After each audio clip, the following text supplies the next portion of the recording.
I call this meeting of Township High School District 211 Board of Education to order. May I have a roll call, please? Ms. Barron? Here. Mr. Bradley? Here. Ms. Cavill? Here. Mr. Dombrowski? Here. Mr. McGowan? Mr. Rosenblum? Here. Mrs. Klimkowitz? Here. Would everyone please stand and join me in the Pledge of Allegiance? I pledge allegiance to the flag of the United States of America and to the republic for which it stands, one nation, under God, indivisible, with liberty and justice for all.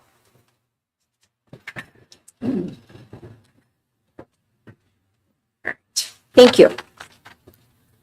The next item is the recommended action is entering closed session, and the recommended action is that the board enter closed session to discuss minutes of meetings lawfully closed under the Open Meetings Act, probable or imminent litigation against, affecting, or on behalf of the public body, appointment, employment, compensation, discipline, performance, or dismissal of specific employees, matter pertaining to an individual student, and collective negotiating matters between the public body and its employees or their representatives. May I have a motion, please? So moved. Second.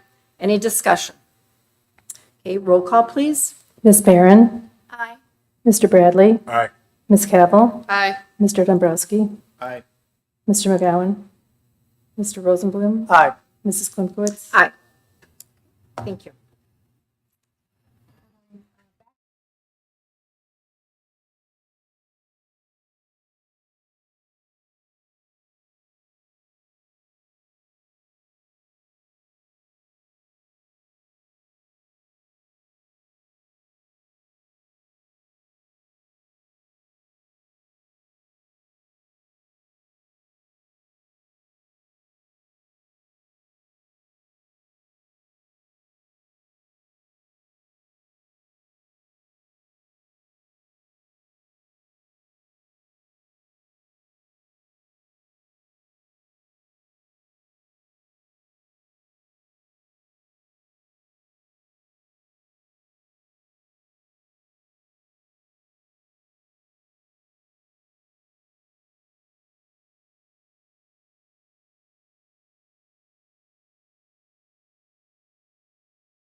Good evening.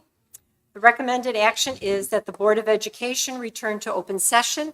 May I have a motion, please? So moved. Second. Any discussion?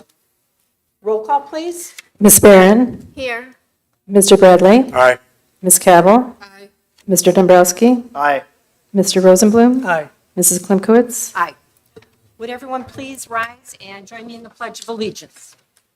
I pledge allegiance to the flag of the United States of America and to the republic for which it stands, one nation, under God, indivisible, with liberty and justice for all.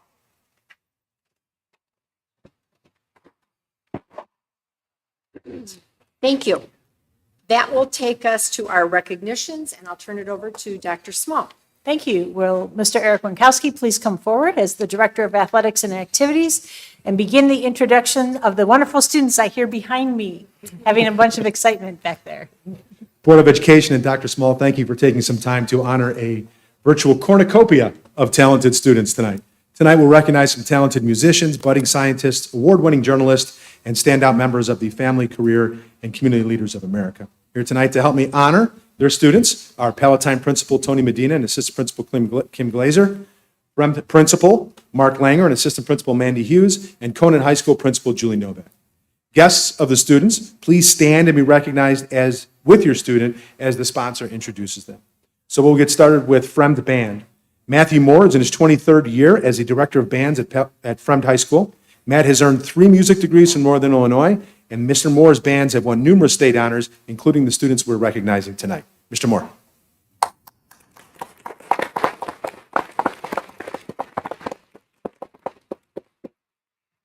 Thank you, Mr. Winkowski. Good evening, Dr. Small, President Klimkowitz, and school board members. I'm honored tonight to have the opportunity to recognize 45 of our outstanding students from the Fremd Wind Symphony, which is our premier concert band at FHS. Unfortunately, 10 members from the ensemble are not able to attend tonight due to prior school, sports, or family commitments. We are being honored tonight for our selection and performance at last January's Illinois Music Education Association's All-State Conference. The band was one of 5 high school concert bands selected from the state to have a featured concert at the 3-day conference. We were selected by a committee of collegiate band directors from submitted recordings, letters of recommendation from other band directors, and concert programs. All bands were selected anonymously where the identification was taken off.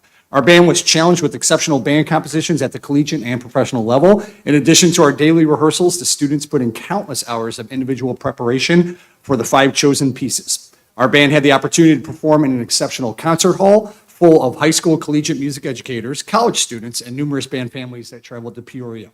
The students performed exceptionally, resulting in an immediate standing ovation from the audience. Personally, this concert performance was one of the highlights of my 23 years at Fremd and something I will forever treasure. Thank you to my wonderful students. I'm confident that the students also cherished this performance. They were actually beaming with pride afterwards and will enjoy listening to the recording for years from now. I'd also like to extend a huge thank you to my good friend and colleague and fellow band director, JT Teichert, for his outstanding teaching and musical instruction with the Wind Symphony and our fellow bands. We would be remiss if we didn't mention that the band was also selected for the other highest honor for high school bands in Illinois, the University of Illinois Super State Concert Band Festival, where we performed this past Saturday. We earned an invitation for Super State based on our all-state recording performance. It was, again, a phenomenal performance. Congratulations to all members of the Fremd Wind Symphony. You have truly earned the honor and reputation for being one of the finest bands in the state of Illinois this year.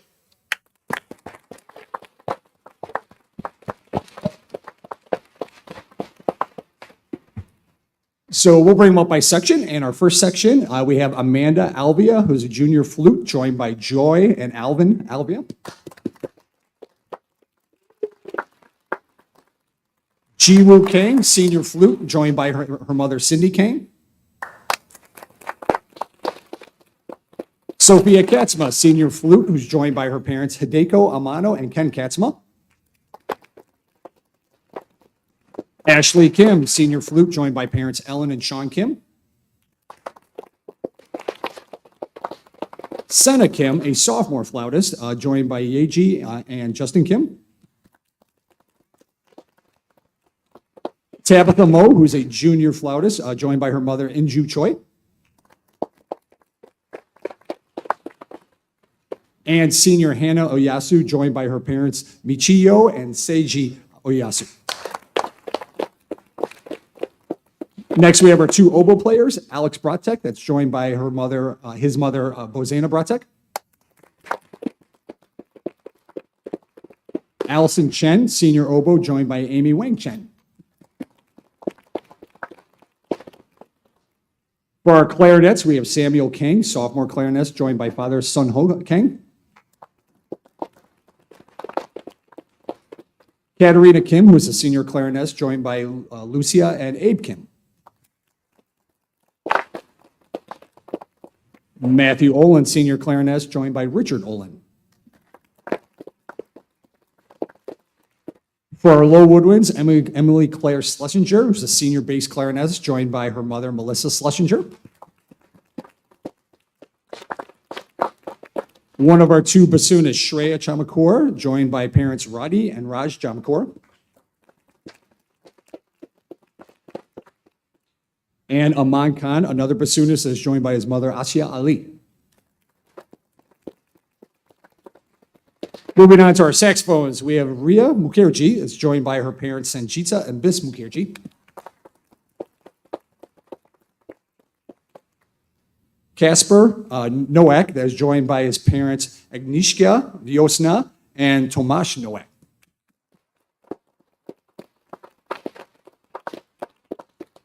Isabel Pulpiter, another saxophonist, joined by parents Juanita and Jim Pulpiter. Thomas Liu, tenor saxophonist, joined by his father Tim Liu. Another saxophonist, Joseph Tater, joined by parents Rose and Paul Tater. And our Barry saxophonist, which is the super big saxophone that you see, Emily Allen, joined by her parents Katie and Eric. Moving on to our trumpets, we have Griffin Grouchot, joined by parents Cheryl and Mark. And then Asha Keener, joined by Rupam Keener. Madison Lammers, senior trumpet, joined by Carla Lammers. Another senior trumpet, Vikram Rao, joined by Shalini and Prasad Rao.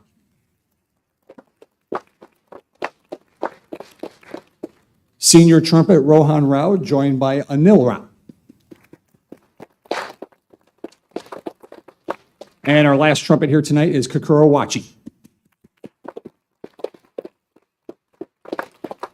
We're blessed with an incredible horn section of 4 outstanding horn players. Nivi Pishrodi, a senior, who's joined by Sangeetha Pishrodi and Sangeetha Pishrodi and Vishnu Balarama. Sophomore Elise Schlesinger on French horn, joined by her mother Melissa Schlesinger. Senior French hornist Libby Sutterman.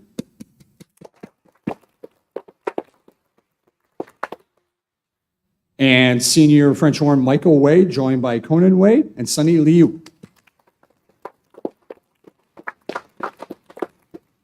Sophomore trombonist Ishan Batra, that's joined by parents Rima and Ajoy Batra.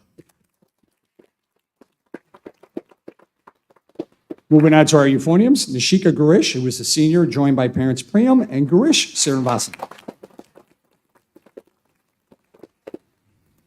Another outstanding senior euphonium, Joy McMillan.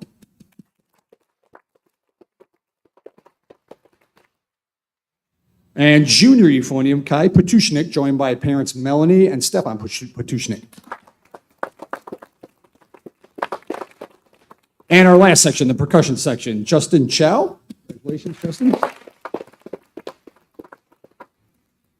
Ella Jung, that is a junior, joined by mother Julia Jung.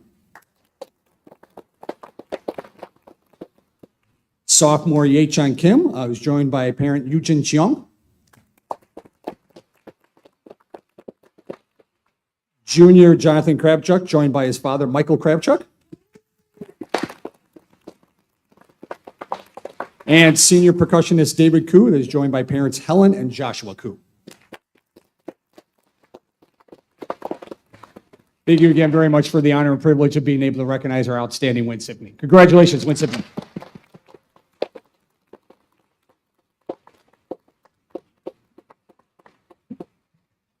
Okay, next we'll move on to Palatine High School's journalism. Sean Berleman has been at Palatine High School for 20 years, and in the last 15 years, he's been the advisor of the Cutlass, and which is the student news site. Sean recently became a certified journalist educator through the Journalist Education Association. Sean.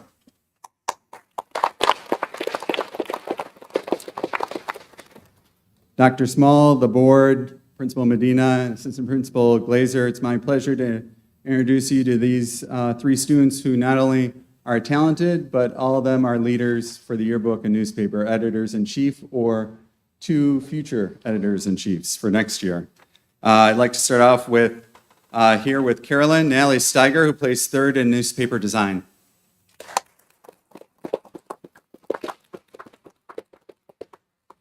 Here with their parents, Erica and Ray, Marissa Parcham, who plays second in yearbook theme development.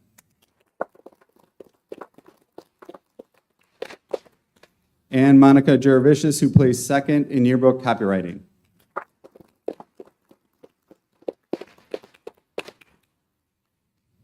Thank you.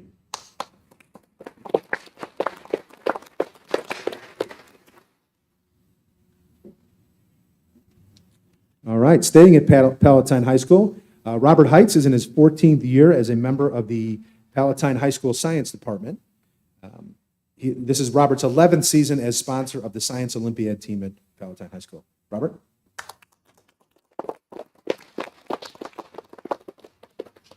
Good evening. I'm thrilled to be back here again with the Palatine High School Science Olympiad team. Joining me is one of our other coaches, Mr. Patrick Brown from the Science Department.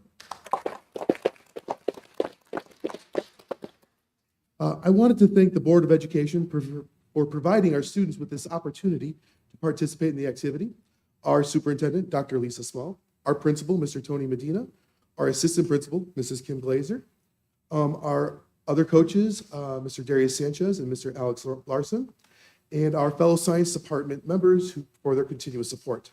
And of course, our students would like to thank our parents who are always willing to lend their support. Thank you so much for letting us work with your students.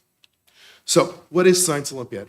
It's a competition in which 15 students compete in 23 different events in various disciplines, including biology, chemistry, physics, engineering, and earth and space sciences. This is the 11th time Palatine Science Olympiad has qualified for state in 12 seasons. During the state tournament, we finished 8th in our division and won 6 medals. Here are the students who won medals at the University of Illinois on April 22nd. Parents, please stand to be recognized when I introduce you. In agricultural sciences, where students demonstrate an understanding of soil chemistry, agrobotany, and design an experiment to test various growing techniques, earning a first place finish in agricultural science and a new state champion, accompanied by her mother, Mary Stupin. We have senior Sophia Stupin.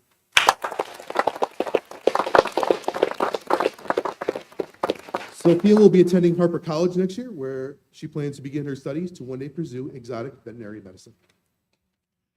In the forensics event, an event where students are given a scenario and some possible suspects, students perform a series of tests and use these along with other evidence or test results to solve a crime. Earning second place in forensics, accompanied by her mother, Margaret Chomek, and her father, Andre Chomek, we have senior Marianne Chomek.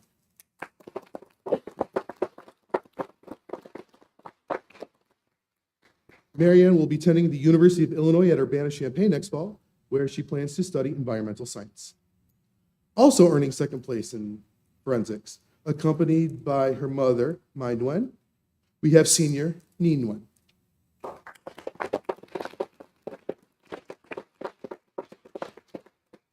Ni will be attending the University of Michigan next year, where she plans to study software engineering. In the Write It Cat It event, one student writes a description of an object, and the other attempts to design it using computer-assisted drafting software, earning a second place in Write It Cat It, accompanied by her mother, Palak Desai, and her father, Niraj Desai. We have sophomore Reva Desai.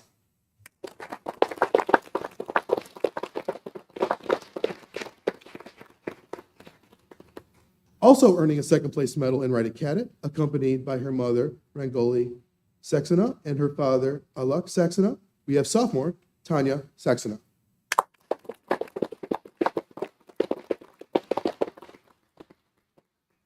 and one of our Olympians earned 3 medals at state.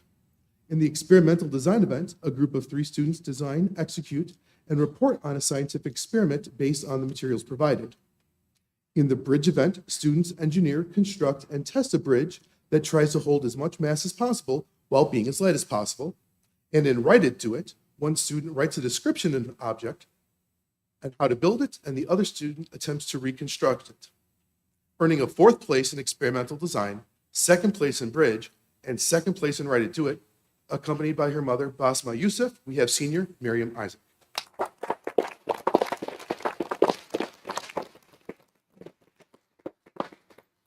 Miriam will be attending the University of Illinois at Chicago next year, where she plans to study biology. On behalf of the Palatine High School Science Olympiad team, the students, the coaches, and all of our supporters, we thank the Board of Education and Dr. Small for recognizing us tonight. We appreciate the support, the encouragement, and look forward to earning the privilege to be invited back next year. Thank you.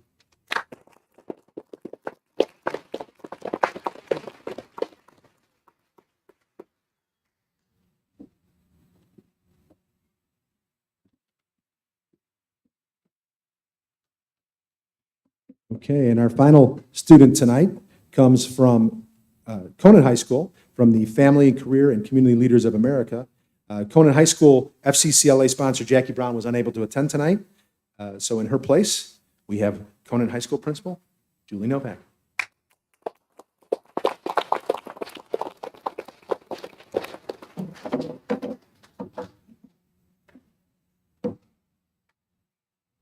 Good evening. FCCLA, Family, Career, and Community Leaders of America, is a national student organization that helps students become better leaders in their families, careers, and communities.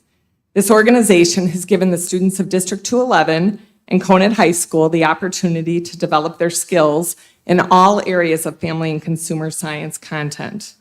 Through the competitions and various club events, students have had the opportunity to represent themselves, the school, and District 211 as a whole. This year, Conant High School had 12 students compete in apparel construction, culinary arts, and interior design at the regional level, and 7 advanced to the state competition in Springfield last month. Here are Conant's FCCLA state gold medalist finishers. First, I'd like to introduce junior Mia Pontrelli, along with her parents, Pam and Dean.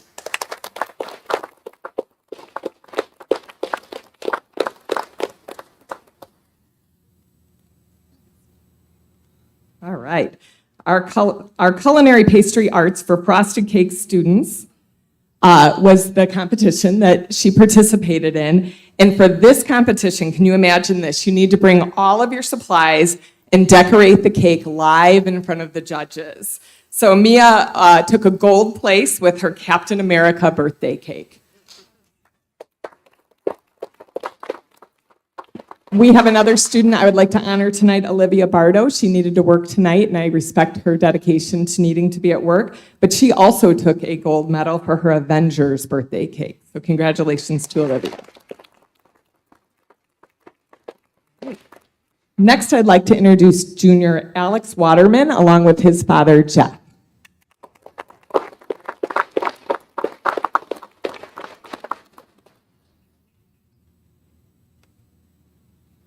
Alex was a FCCLA state competition gold medal recipient in the category of apparel construction, casual wear. This garment is judged for construction and then modeled. Tonight, Alex is wearing the award-winning cargo pants and bomber jacket he designed and constructed.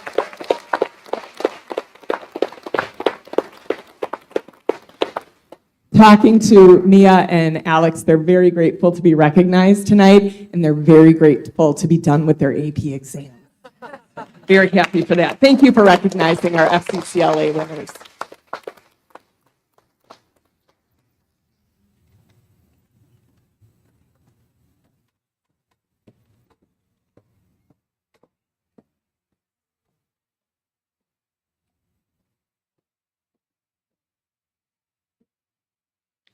Each year, the Illinois State Board of Education sponsors the Those Who Excel Awards to honor individuals who have made a significant contribution to our public schools throughout the state.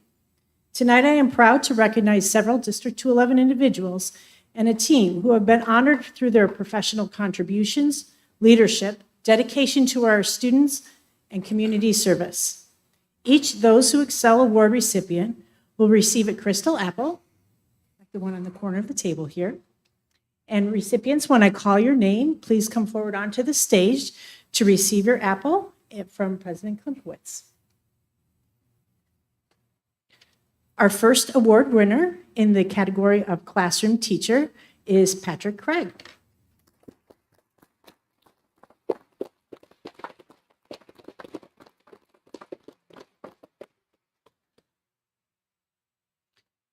Patrick is a William Fremd High School special education teacher. He has been in District 211 for 5 years. In that short period of time, he's distinguished himself both in and out of the classroom. As a classroom teacher, Patrick has been described by a parent as a tremendous influence on my son's intellectual and social development. A colleague says that Patrick has a driving need to help everyone and is willing to take the steps to make it happen. Congratulations, Patrick, and thank you for all you do within the classroom in District 211.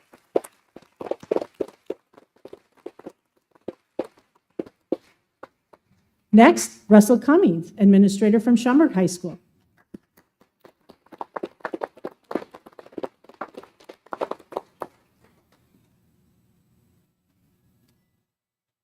Russ Cummings has been in District 211 as an administrator for 13 years, with most of that time being spent at Schaumburg High School. In that time, he has developed a reputation as a leader who guides through collaboration and inclusion, engaging diverse groups to understand the needs within the building. A parent of multiple Schaumburg graduates admired Russ's ability to make everyone come together. Throughout the school, you will see phrases that say, "We are SHS," and clearly, Russell is someone who has demonstrated that to multiple generations of students. Congratulations, Russ, and thank you for all you do for District 211 and Schaumburg High School.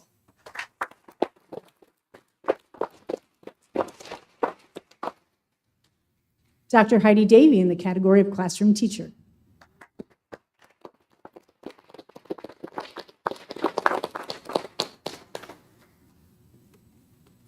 For 23 years, Dr. Heidi Davey has been a staple of the Hoffman Estates English Department. Over the years, she has been described as selfless, measured, joyful, and humble. Heidi has continually delivered what a former student described as complex, advanced material in an easily digestible way. One parent said Heidi saw areas where her son excelled and helped him to explore those interests, resulting in the student being accepted to college.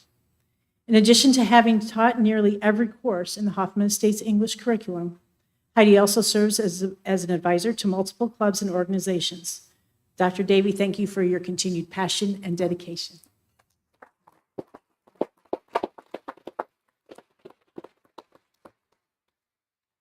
Michael Diaz in the category of educational support personnel.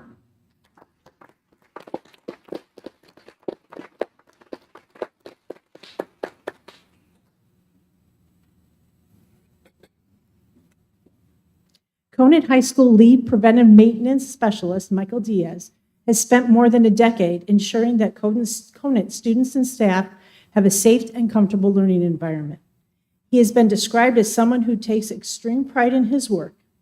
A parent who has attended many athletic, artistic, and other school events has said she has always found evidence in the building that the building is well cared for, and Michael is certainly a part of that component. A staff member added that while overseeing a multitude of building needs, Michael maintains a positive energy that is greatly appreciated as well as contagious. Michael, thank you for all that you have done within your work of Conant High School, and congratulations.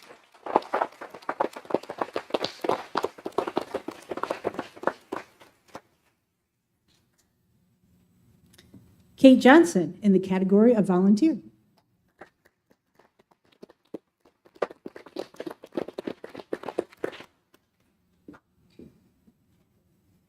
Kate Johnson has been an active member of the Hoffman Estates Hawk Boosters for multiple years, serving as vice president and president of the organization. A fellow Booster Club member described Kate as someone who is always coming up with innovative ways to bring recognition to the community, including establishing staff and student appreciation activities. One example was a delightful December drive-through, which allowed students to continue their regular winter showcase during the COVID pandemic. Kate is continuing her work with the club as she coordinates with the school and community to develop the school's 50th anniversary celebration. Thank you, Kate, for all that you have done and given in your time and talent in connecting the school and the community together.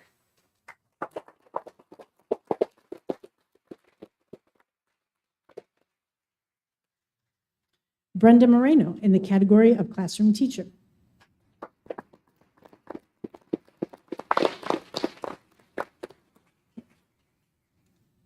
Palatine High School English teacher Brenda Moreno has been known as someone who is always willing to step up to new challenges, even before she started with District 211 nearly a decade ago. As someone who has always wanted to be a teacher, Brenda chose to serve in the military as a way to pursue her education and remained in the National Guard even after joining the staff at Palatine High School. Following her discharge, Brenda took on new challenges and roles as she was named Dean of Students at Palatine High School. Brenda, thank you for all you have done for Palatine High School and District 211.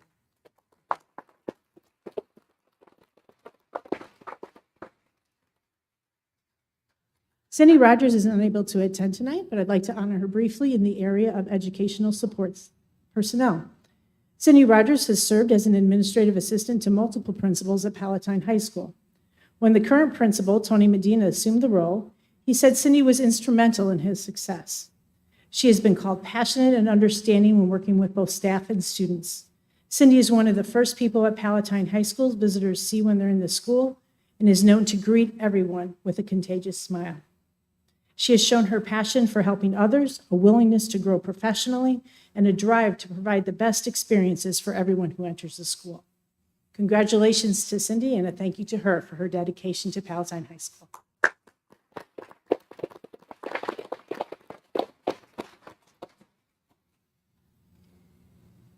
Finally, in the team category, I'd like to honor our District 211 Transportation Department. And before I bring the members up of the team, I'd like to address them together. District 211 understands the importance of safety for our students, and that certainly includes how and who transports our precious cargo to and from school and their events.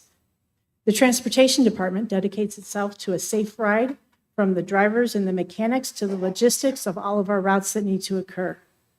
Not only does District 211 offer bus service to and from school, we offer late buses for our students with practices and club meetings, transportation for field trips, and rides to a countless number of competitions.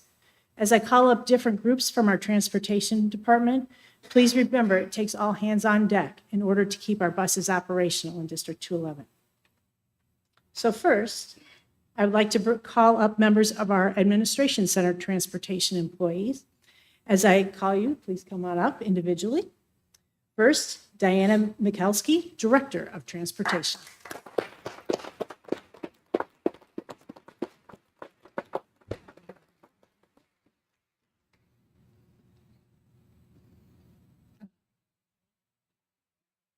Nick Kozin, Assistant to the Director of Transportation.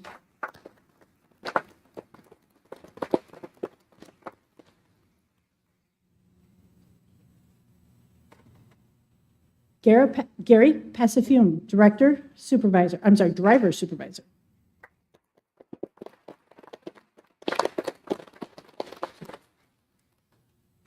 Liz Brandon, Secretary to the Director of Transportation.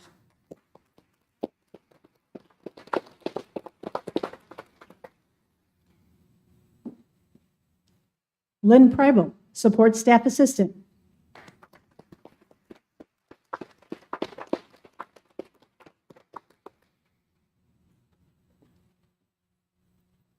Joyce Royster, Transportation Clerk.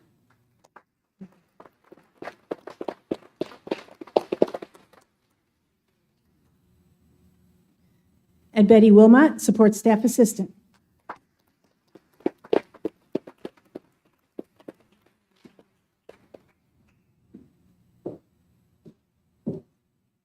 District 211 operates the largest school-owned fleet of vehicles in the state of Illinois, with more than 160 buses.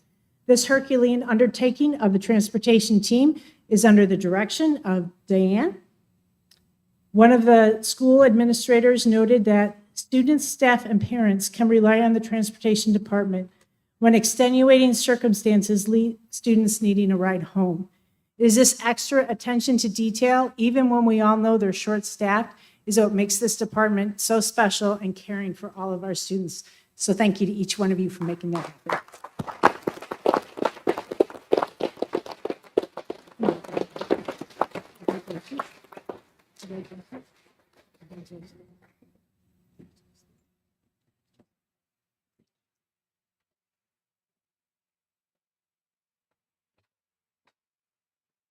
Next, would the supervisors, bus drivers, and the mechanics who are here please come forward?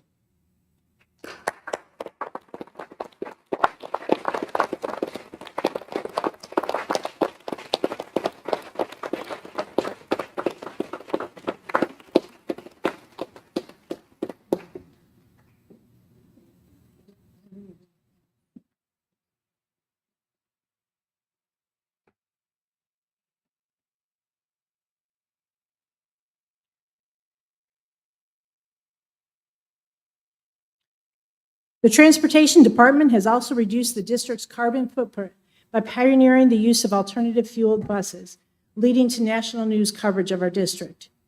In recent years, and it continues, our team has took on the challenge of bus driver shortages and worked together to creatively and also putting in extra hours to drive extra routes to make sure our students go to and from school as well as their activities in athletics. As the first person some of our students see every morning and the last person as they close out our school day, our drivers have been described as caring and professional. To our mechanics who are also up here, thank you for working tirelessly to ensure our buses are safe, well-maintained, and reliable. Your collective service to District 211 and our students does not go unnoticed. And I'd like to add that we have many of our mechanics are right now working, as well as many of our drivers are outside running routes right now. Stay there, but thank you.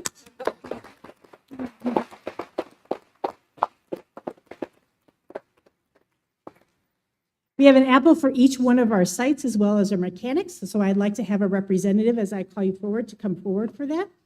Will Joe Martinez, supervisor of the Palatine office, please come forward to receive the apple on behalf of all the drivers at the Palatine office.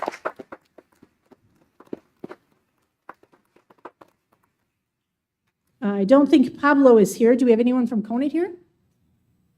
All right. Lynn? Lynn will come up and receive the apple on behalf and present it to our Conant office bus drivers.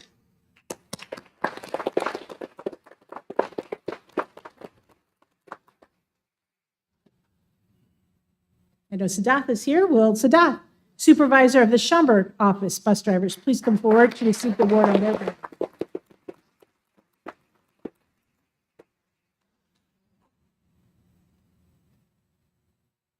Patrick Machine is the supervisor of the Hoffman Estates bus drivers, but he is not here. So Gary, will you please come forward to accept that apple?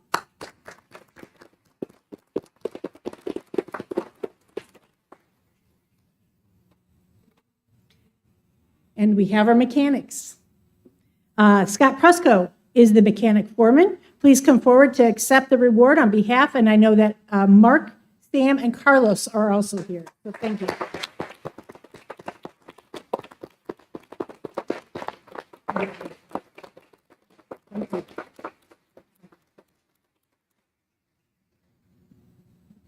The past few years have been a challenge for our transportation department and continues to be. I would be remiss if I didn't say at this time, if anyone is interested in becoming a bus driver, please reach out to any one of our phone numbers. We will get you connected to Diana, and we will train you and get you on the road safely and rolling and helping our students along the way. So thank you to everyone and all that you've done in our transportation department, as well as all of our those who excel in work.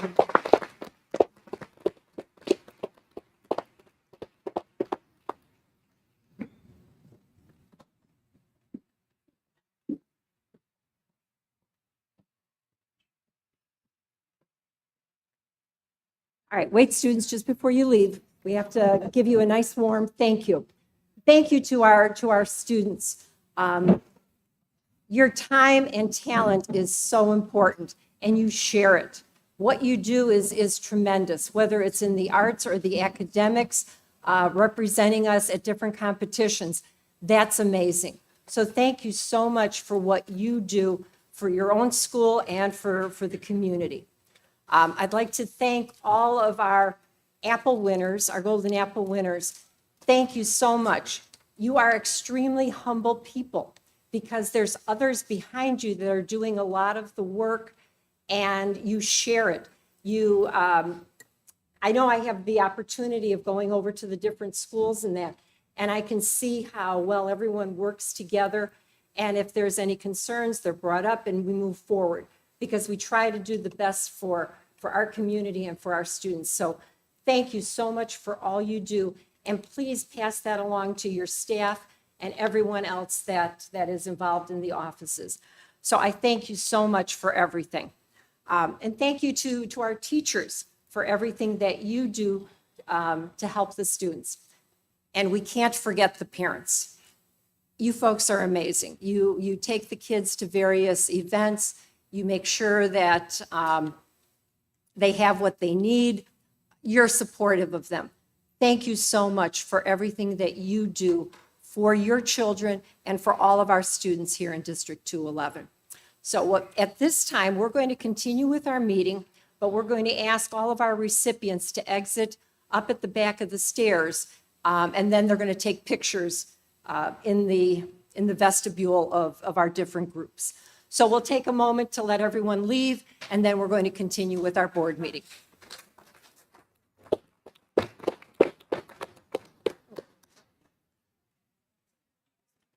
Okay.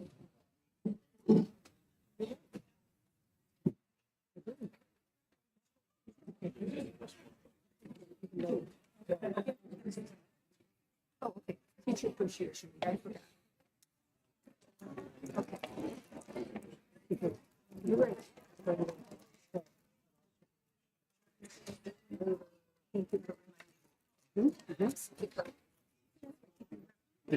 Thanks.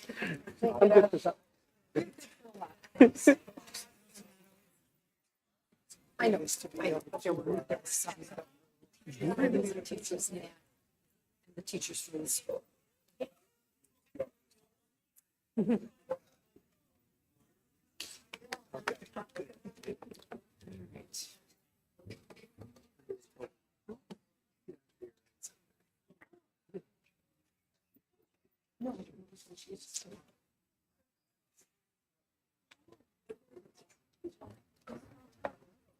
Never.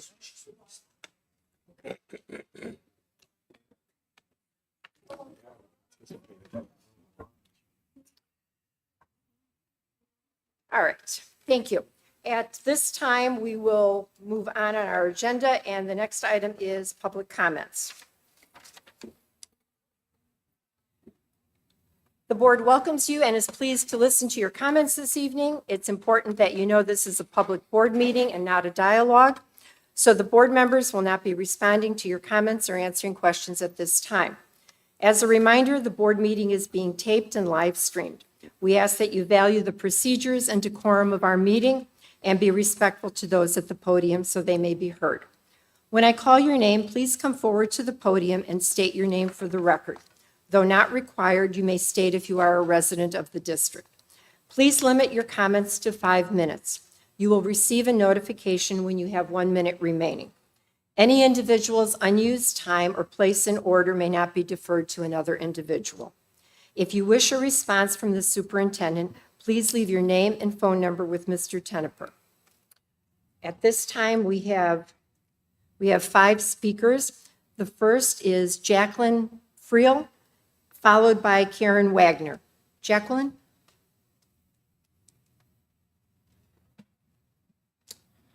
Good evening. My name is Jacqueline Friel, and I have been teaching science to English learners at Palatine High School for the past 15 years.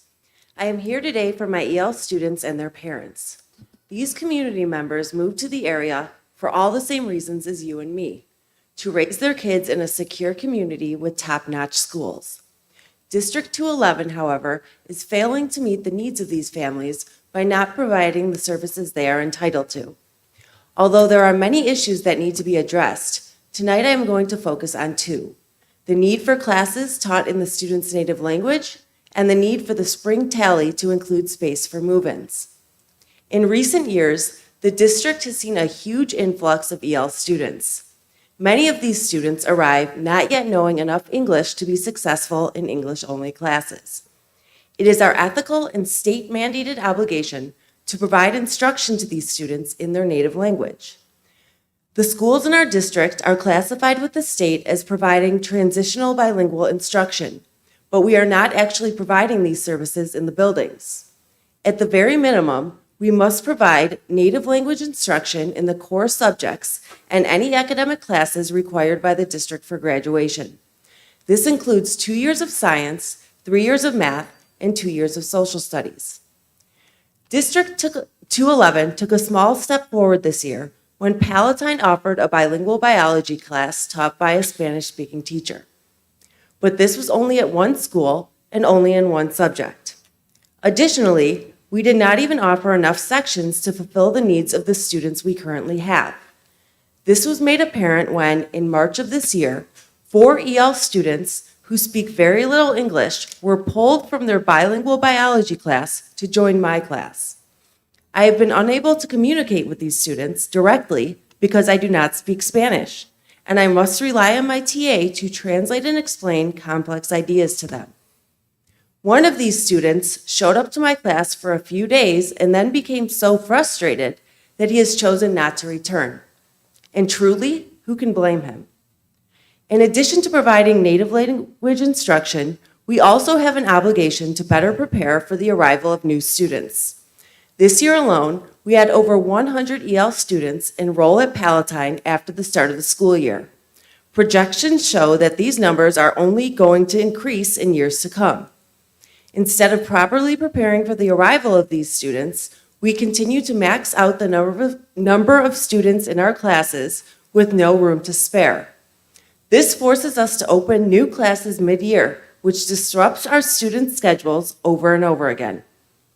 I have witnessed students crying as their schedules have been changed for the 3rd, 4th, even 5th time this school year in order to make room for the new arrivals that we should have prepared for. And how are we supposed to hire the most qualified teachers and assistants mid-year when most are already working somewhere else? As a district, we make projections for incoming freshmen and fund and plan based on them. We can look at years of projected immigration trends in the same way. So why have we repeatedly failed to do this for the EL students who move in after the first day of school? Other school districts in the Chicagoland area, some with far less resources than District 211, have been providing an extensive array of classes to their students in their native languages. They have prepared for the arrival of new EL students by sectioning classes appropriately. Yet we are not even providing the minimum mandated by the state of Illinois and are upending our students' daily schedules by not preparing for new arrivals. I have spoken with my department chair, my principal, and our superintendent about these concerns, and I welcome the opportunity to continue this conversation. Our district motto is extraordinary opportunities, innovative teaching, exceptional learning. This needs to apply to all of our students. Thank you. Thank you. Karen Wagner, followed by Patty Marasco.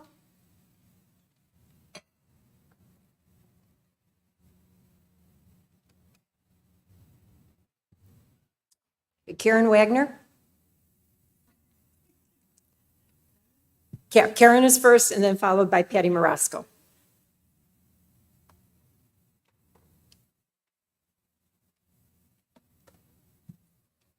My name is Karen Wagner. I've lived in District 211 for 45 years. My 2 daughters graduated from Fremd High School. I taught at Schaumburg High School for 23 years. I'm devastated over the frequency of shootings in general and in particular in our schools. The recent disaster in Allen, Texas occurred while I was writing this. Many solutions to this carnage are being given. Among those solutions are metal detectors at school entrances, reinforcing classroom doors, providing safe areas for students and staff to hide out, and to me, the most ridiculous, arming teachers. The most ludicrous answer is to offer thoughts and prayers for the victims. To me, the obvious solution is to lessen the number of guns available for those egregious assaults. Some complain that increased gun control measures would infringe upon the constitutional rights and the Second Amendment. Let's think about these rights. The Constitution was written in the late 1700s. At that time, there was no standing army. The army was designated a well-regulated militia. There were no barracks. The soldiers took their guns home with them. Their weapons were muzzle-loading guns, which required reloading after each time the gun was fired. This could take up to 2 minutes to accomplish. If guns were prevalent, they took much time to use that. The danger was quite diminished. In some localities today, almost everyone can acquire a handgun or even an automatic weapon. Today's guns are much different from those of the 1700s. Rather than requiring extensive reloading between each use, today's weapons send bullets out in the same way that the water is expelled from a garden hose. Those who cry about their Second Amendment rights are not dealing with reality. They're using this so-called right as an excuse to make Americans feel unsafe. Americans now have to worry when they go to a community meeting, attending church, or watching a parade. Americans need to know that they really care about each other. I worry that a lot of the desire to allow everyone to have a gun is based on dollars. The U.S. firearms industry contributes $51.3 billion to the economy and employs 170,000 people. Does this sound good? What about the cost of caring for victims? What about the cost of law enforcement personnel who must deal with this carnage? Or the emotional cost to victims and their families? What about the activities canceled because of fear? Let's enact common sense gun laws. Automatic weapons should be banned. Detailed licensing should be required to own a weapon. Background checks should be done to make store gun owners be responsible. Weapons in the home should be locked up so 6-year-olds don't find a gun and take it to shoot a teacher. Let's be concerned about each other. Let's show we care about those around us. I hope that not being naive to think we all can do this. I have faith in the American people. I hope my faith is not misplaced. Thank you. Patty Marasco, followed by Mukhan Dewan.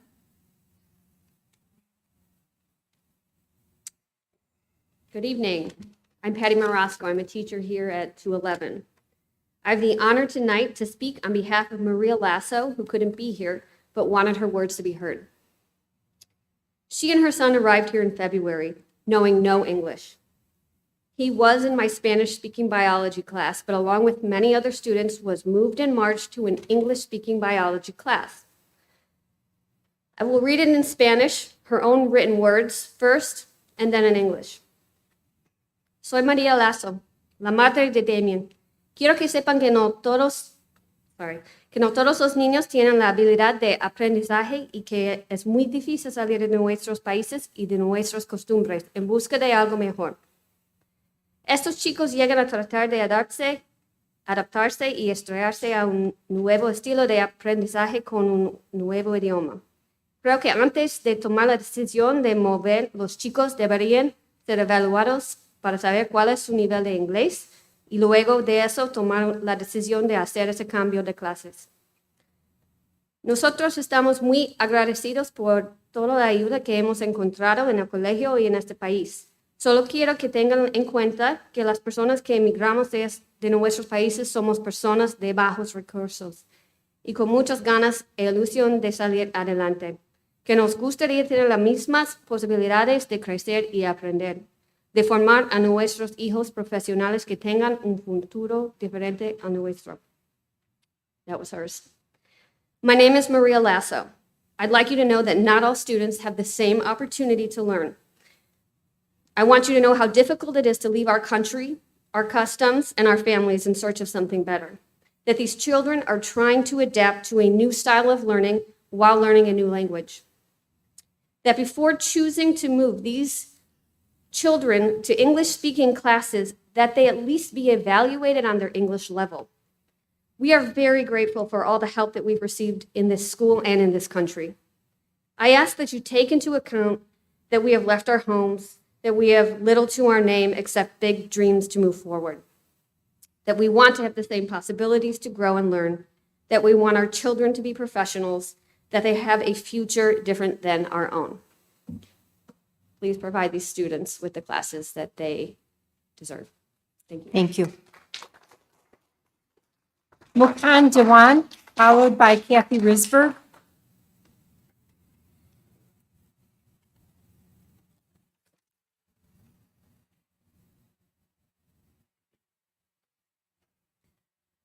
Good evening. My name is Mukund Dewan. I stand here today being able to introduce myself as a student of Fremd High School for the very last time. In a couple weeks, I will be graduating Fremd High School, and with that, I conclude my family's 3-kid long journey of putting kids through Fremd. Throughout my time, and namely the last year or so, I took it upon myself to speak up about misconduct within the walls of Fremd High School. Not only did this misconduct affect me, but it affected my peers, and it affected students dating back years prior, with many of them sharing similar stories regarding the 2 staff members in question. Although everyone seated before me was made aware of these issues through my past appearances at this podium, some of you I even met with, I was met with little to no action being taken.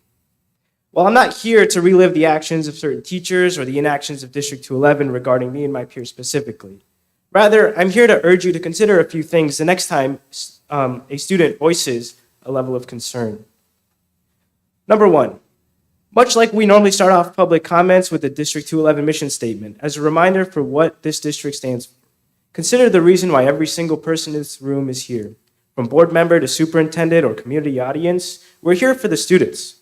So there's a collective and collaborative responsibility to ensure that every student feels heard, and it is in our best practices to remember this every time you speak with a student who has had the courage to speak up. Number 2, as stated before, I met with a number of board members and district administrators, in addition to coming here and speaking. Not only was I the only student this year to come and speak at board meetings consistently, but consider the number of stories and experiences I shared with you, both through the folders I handed you and through my own recounts of experiences I've had. If I alone had the number of stories that I did, of which you heard, think about the sheer number of students who have had similar experiences or know of those stories that you have not heard. I urge you to seek out those voices and make it a point to listen to those who are in your school system every single day. Lastly, please ensure that you continue to support students during their time in high school. As kids, we undergo a massive transformation from day 1 of our freshman year to the final day of our senior year. And in those 4 years, school isn't just a place where we learn math, English, or science, but it's a place where we learn how to work with other people, how to form relationships, write proper emails, and so many other skills that are shaping us to be successful. Our students need to be able to trust the people who run this district to be supportive, to listen to them, and to help them no matter the case. I would like to thank Dr. Small and the current board for their time.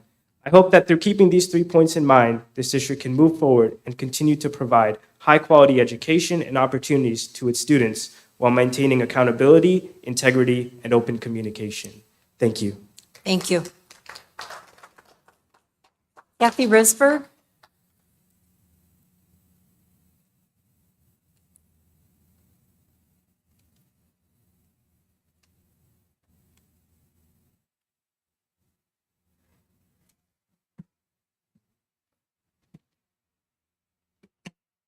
Good evening. My name is Kathy Risberg, and as a taxpayer for 45 years in the community, I want to thank all the students, staff, school board, and community members here in District 211 who have stood together for the common good and stood united over what we value most, the emotional and physical safety of our children and their ability to navigate the world of the 21st century.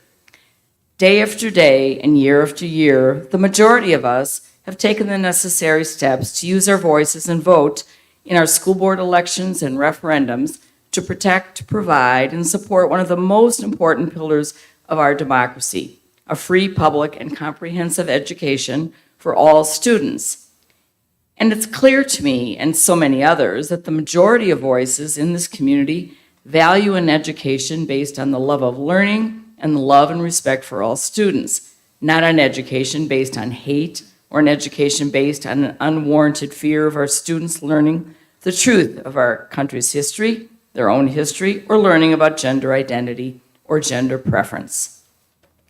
Yet for the past several years, your job as board members has been made more difficult by the loud minority of voices, a minority of voices negatively influenced by a constant consumption of disinformation spread by dark money-funded politicians. These minority voices have often attended our school board meetings here in 211 with the goal of speaking and promoting an anti-democratic and twisted version of parental rights. This Orwellian, anti-democratic version of parental rights does not speak to the importance of a basic parental right and responsibility of all parents to actively partner with their own child's teacher to support their own child's learning. Instead, this anti-democratic version of parental rights attempts to take away the parenting freedoms of the majority of us by calling for the banning of certain books for all students, the denial of any support for our LGBTQ plus community within our schools, and for the censorship of curriculum for all students by urging legislators to pass laws dictating what teachers can and cannot teach and what students can learn. The majority of us know this anti-democratic version of parental rights is simply an intentional effort to bring chaos, bans, and fear into our schools to discourage any reasonable discussion about gun violence prevention. Efforts, including raising awareness about domestic violence, locking up weapons, or supporting red flag laws. Efforts that actually might mitigate the true danger and the number one cause of deaths for students, gun violence. However, we, the majority of people, want everyone in 211 and around our country to know that we share a vision for our community, that from this day forward, our community will always be a welcoming and safe place where all of us here will continue to support our system of public education, the freedom to parent, and our democracy to ensure that our children will be prepared for life and for a successful future in the 21st century. And if we succeed in achieving this vision, and I'm confident that we will, it will enable all District 211 stakeholders, students, parents, teachers, school board members to sit down together for the common good and create an action plan to promote free gun locks as a first step in helping to keep our kids, our families, and our fellow community members safe and free from gun violence, and honor everyone's right to live. I want to thank you for all that you do, and I want to wish everyone in this room who are moms and grandmas a happy Mother's Day. Thank you. Thank you. All right, we will be moving on to our strategic plan update on equity. And before we do that, I would be remiss if I didn't recognize our teachers for their passion and what they do. And we've had the Teacher Appreciation Week. So thank you to our staff. It's evident how much you care about the students and what you do to support them. So thank you to all of our teachers. All right, we will move on to our strategic plan update, and we'll get organized, and then Dr. Small.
Throughout this year, and as we continue into next year, the board has received information regarding our progress on the strategic plan.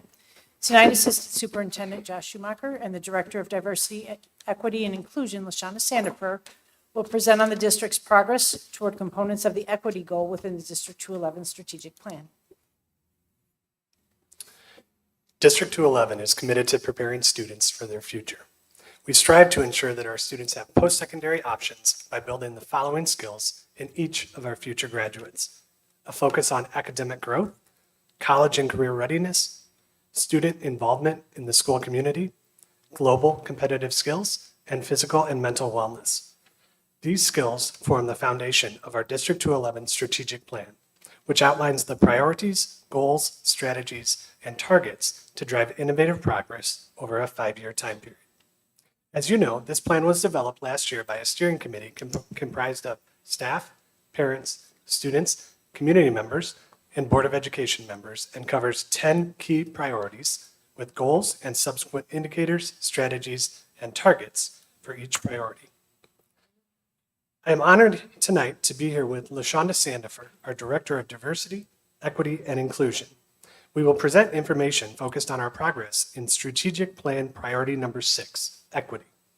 This priority includes the goal statement that District 211 will increase equity in our schools. Specifically, in this presentation tonight, we will share information regarding our work and our progress towards meeting the 2022-2023 targets for Strategy 6.3, expand the use of positive behavior supports and restorative practices to address inequities in student disciplinary practices, and 6.5, increase the use of culturally relevant materials and culturally responsive teaching practices. The strategy for Indicator 6.3 in our strategic plan is to expand the use of positive behavior supports and restorative practices to address inequities in the student disciplinary process. The two components of this target represent effective proactive and reactive approaches to improving school culture and student behavior. While there are many different definitions of positive behavior supports, the overall concept includes a school-wide systems approach aimed at establishing a positive school culture while also including individualized behavior supports when necessary to ensure a safe and effective learning environment. In short, it focuses on the school as a whole and also on individual students who demonstrate that they need additional support. It's the proactive focus of the target. Restorative practices, the reactive focus, offer an alternative to traditional disciplinary punishments or consequences. Instead, the focus is on resolving conflict, repairing harm, and healing relationships that were affected by a negative behavior. The targets for this indicator include: 1, engage staff to analyze current inequities in student disciplinary practices, identify baseline data on inequities. 2, research effective strategies related to positive behavior supports, identify strategies that can be integrated with our current school culture and climate. And the third is a reference to our 5-year academic goals, decreasing the disproportionate suspensions and referrals by 5%. Tonight, as part of this strategic plan update, we will focus on the first 2 targets. Throughout the year, I have had the opportunity to work collaboratively with building and district level teams, as well as working individually with staff. While we don't have time this evening to share with you everything that has been accomplished, I do want to give you some specific examples of impact related to this target. Each of our school buildings has a team of administrators that make up the intervention team. These administrators are charged with responding to student behavior in our schools, but more importantly, they are focused on preventing disruptive behaviors before they happen. As part of my work, I met with each building's intervention team at the 6 and 12-week mark, as well as at the end of the semester. These meetings were focused on using student behavior data from this school year and then developing solutions to respond immediately to identified trends. Since positive behavior supports and restorative practices are school-wide approaches, I also work directly with school-based equity teams and our District 211 equity team to analyze data and recommend potential solutions and next steps. One of the outcomes of these conversations focused directly on the relationship between the student and the staff member. As a district, we continue our focus on increasing our students' sense of belonging in classrooms and schools and the importance of having a trusted adult. However, Our data analysis yielded interesting trends on student discipline referrals. One of those trends was the difference between students who were only referred one time compared to those who were referred multiple times. Our interventionists spent time analyzing the interventions that led to more positive outcomes for students. What they realized was that the most effective intervention was a restorative conversation when a student was referred for the first time for a given infraction. We call this the first connection. Our interventionists emphasized through that first connection the identification of the function of a student's behavior and then implemented interventions specific to that student's needs. As a result, they saw a reduction in the number of students who were referred multiple times for the same behavior. This left them with guiding questions about the manner in which staff and students interact when a student engages in undesirable behaviors. How do we facilitate and navigate the conversations when a student has been referred? Is the focus on understanding and teaching, or is the focus on assigning a consequence? This aha moment allowed for a change in mindset and approach for our intervention administrators, and it also allowed for us to focus on what is working. Here's what we know. Students will always make mistakes, but proactive positive supports, coupled with a focus on restorative practice, minimizes students from repeating negative behaviors because the focus is on learning and changing. While one of LaShonda's areas of focus was to collaborate directly with building teams and lead data analysis, she also collaborated with other school and district staff to research and identify effective strategies that could be integrated with our current school culture and climate. Tonight, we also want to provide 3 examples that represent the outcome of this work. The first is a large systems-based approach. The second is a research-based program aimed at specific behaviors and actions. And the third highlights our efforts to support a fast-growing part of our District 211 community, our EL students. Multi-tiered systems of support is a district-wide framework that organizes our efforts towards preventing behaviors, providing supports when necessary, and increasing the intensity of that support based on measurable outcomes. We have been working throughout the year to engage District 211 staff in the development and implementation of MTSS. It has been intense, time-consuming work. However, the most exciting part to me personally is that these efforts focus on increasing both the collaboration between our school staff within buildings and the cohesion of our staff across the district. The increased collaboration and cohesion ultimately makes our efforts towards supporting students at high levels way more effective. MTSS engages all school staff through a tiered approach to academic success, social emotional health, and behavioral success. Each tier includes universal expectations, supports, and interventions for students, and thresholds by which we determine when students may need additional support. My other favorite thing about MTSS, it's a proactive approach. We don't wait for students to ask for help. We start providing that support sometimes before they even realize they need it. The second and more specific research-based strategy that we identified this year is the need for peer mediation programs in our schools. These programs have shown to be an effective way to reduce conflict and disruption in high schools. The process includes utilizing trained students to serve as a neutral third party that guides other students through a conflict resolution process. The goal is to empower both the students in the conflict and the student mediators to better understand each other, clearly communicate their concerns and needs, and ultimately come to a mutual agreement on how to move forward together. Please keep in mind that this intervention is not designed to work for all conflicts and disruptions that occur in our schools, but we believe it will be an effective tool that empowers students, increases student ownership in school culture and safety, and corresponds to our focus on restorative approaches. Our English learner or EL population continues to expand and shift within our district. We have welcomed students from varying continents and countries around the world, and because of this, District 211 is experiencing an influx of students who are not only new to the country, but who have varying ranges of school experiences. Our goal is to make sure that EL students have a smooth transition as they become more familiar with the goals, values, and expectations of our district. Based on the data analyzed at the 6-week mark, one area of focus for our intervention administrators became the reduction of tardies and truancies for students in the EL program. Our interventionists designed and implemented strategies specific to the needs of our EL students.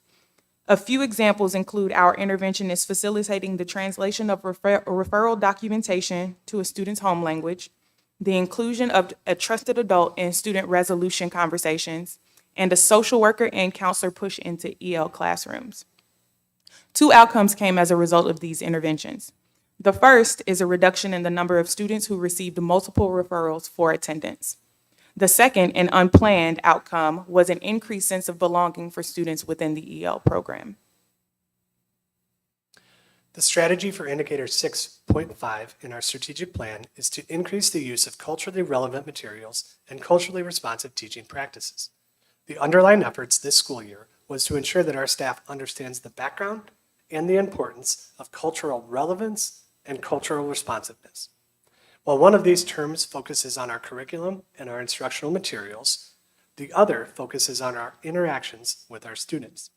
They both center, though, on using students' cultural backgrounds, interests, and lived experiences in all aspects of the teaching and learning process. The targets for this school year include 1, provide professional development to staff on the Illinois Culturally Responsive Teaching and Leading Standards, and 2, identifying curricular materials and methods that can increase the use of culturally relevant materials. The Illinois Culturally Responsive Teaching and Leading Standards provide a framework for both educator preparation programs in the state of Illinois, as well as guidance for currently practicing educators.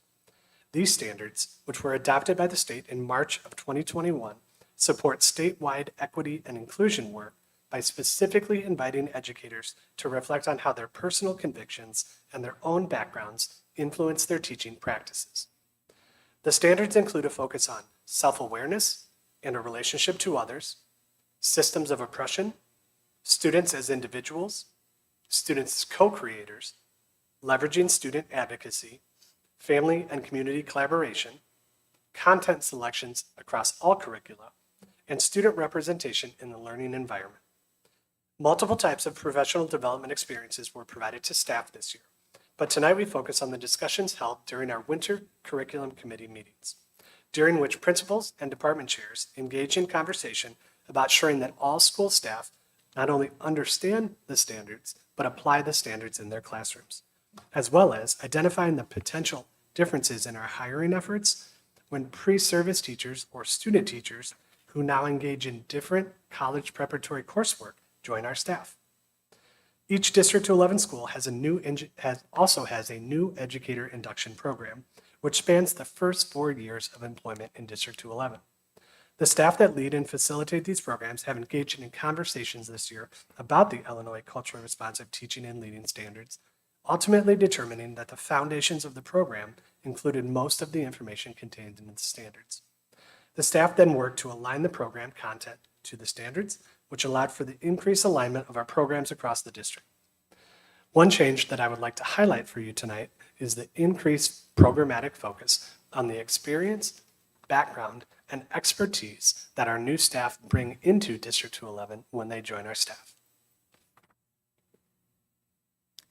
Our District 211 Equity Plan identifies 2 priorities under equitable curriculum and instruction that further emphasizes the importance of the integration of culturally relevant materials and culturally responsive teaching practices. Priority number 1 under equitable curriculum and instruction charges all members of the district with ensuring that all curriculum, curricular materials, supplemental materials, activities, and instructional and grading practices are reflective of our diverse student population. This allows students the opportunity to see themselves reflected in the materials that they interact with throughout the course. Priority number 2 stresses the value of increasing student engagement with culturally responsive instruction that leverages students' existing funds of knowledge and builds their intellectual capacity towards independence. Activating a student's existing knowledge empowers them to use their voice and critically think about the world around them. I had the opportunity to work with several teams throughout the year to assist in the implementation of both our District 211 Equity Plan and our District 211 Strategic Plan.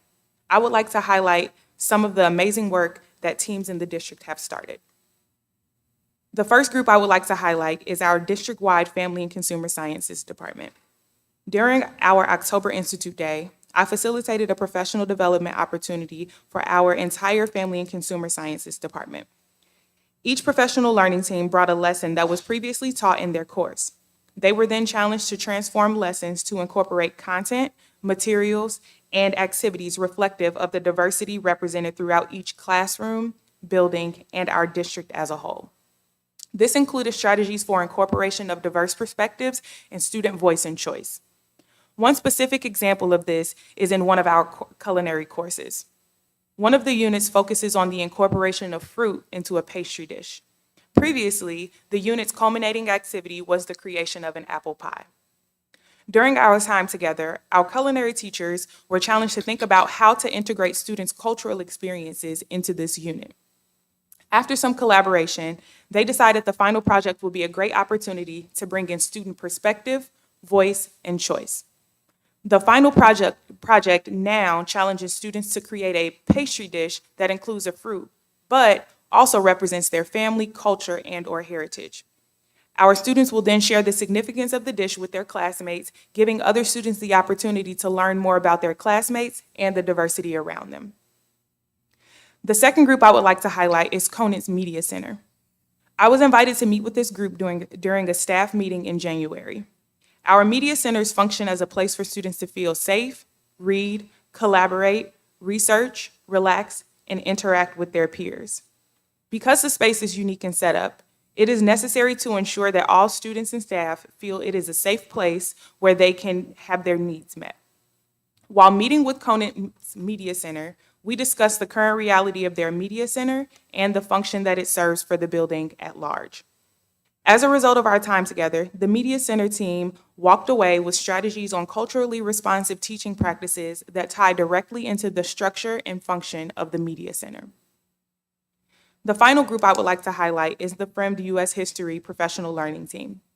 This team was looking to activate students' existing funds of knowledge by giving them the opportunity to facilitate their own learning opportunities. During our time together, we analyzed beginning of the year activities and identified areas that would benefit from the implementation of more student voice. The team then pinpointed avenues where they could use what students already know to help them better understand and connect to the course content. The groups that I highlighted are just 3 of the many amazing teams that I've worked with who are doing work to increase the use of culturally relevant materials and culturally responsive teaching practices within District 211. It is important to note that these teams were engaged at varying levels at the time and place they needed. The work of diversity, equity, and inclusion cannot be forced. It has to be authentically integrated into the culture of District 211. I will continue to collaborate with staff at any level necessary to ensure that all of our students have access to culturally relevant materials and instruction that is delivered in a manner that meets their needs as a student and as a productive citizen. For Indicator 6.3, expand the use of positive behavior supports and restorative practices to address inequities in the student disciplinary practices. And Indicator 6.5, improve the use of culturally relevant materials and culturally responsive teaching practices. We will continue to finalize our efforts towards the 2022-2023 targets and, very soon, transition to the 2023-2024 targets during the summer months. You will receive an update on Indicators 6.2 and 6.4 during the annual presentation on the progress towards meeting our academic goals in September. And Indicator 6.1, increase the percentage of diverse staff members, will also be presented at a future presentation. We want to thank you, and we appreciate the opportunity to present to you this evening. If you have questions about our presentation, specifically about our progress towards 6.3 and 6.5, we're happy to answer those now. Thank you. Questions? Ms. Cavill? Thank you for the presentation. I really appreciate it. So I've just got a few.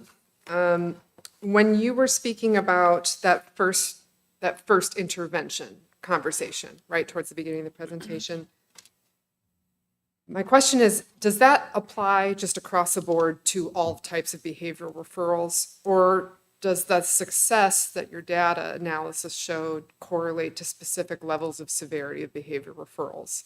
Is that just an across the board success rate where you saw like overall positive outcomes and reductions, or was it about certain severities of behavior referrals, specifically tardiness, et cetera, as opposed to more severe behavior referrals.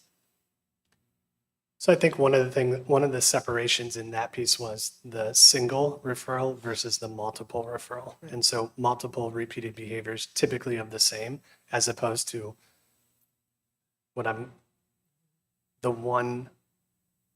one-off, right? A significant major event that occurred that had to be addressed perhaps quickly or in a different way. And so most of it was more repeated behaviors. So my second question, thank you for the answer, is about the peer mediation specifically.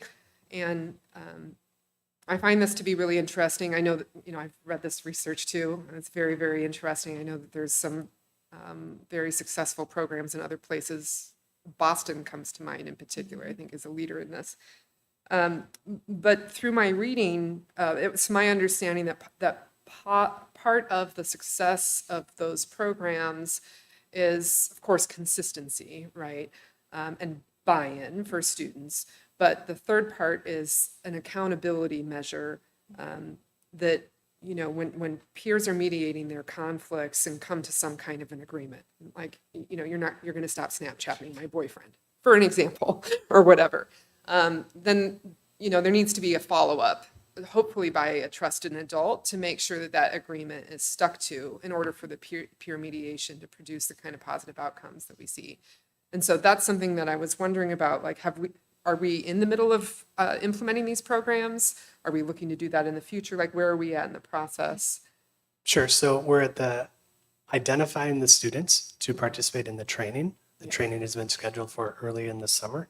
And then identifying based on the training, the follow-up steps that need to be put in place for the school year. It is not a quick process, Right. As you know. And so we're going to be identifying adults that are willing to help with this process too, right? We have done that. Okay, Yes. that's Yep. wonderful. I just want to make sure we got to have those adults that are. The adults are part of our student services and intervention teams. And so there's a joint adult Okay. leadership within that. Excellent. And then my last question, so you were speaking specifically about like truancy, for example, specific to a growing EL population. And when I was at Palatine High School just last week, talking with the teachers there, there was, I believe in the class that I observed, there were supposed to be 22 students there, EL students, and there were 16. And, it was a Thursday, like some are absent. And then the teachers that I spoke to said sometimes kids just kind of choose not to go, and they're kind of wandering around what feels to me like a very big building. So, when we're talking about tardies and reducing that kind of behavior, when I hear things like that from staff members, I wonder about what building level admin then what kind of supports they're supposed to be providing to try and make sure that at least students in the building are where they're supposed to be. Sure. So attendance specifically is a tough one in every high school across the country, I would say. And so we're addressing that under the MTSS umbrella that I talked about a little earlier, and really trying to systematize that and come up with the thresholds specifically for the district and for the school. And so, for example, our teams are going to be looking at attendance data and the trend of the past several years and looking at, does District 211 schools match up to what the research says the percentage should be as a student moves along the intervention continuum, or are our schools above or below that? And then we're also going to dig into populations like our EL students to say, where did they sit within that?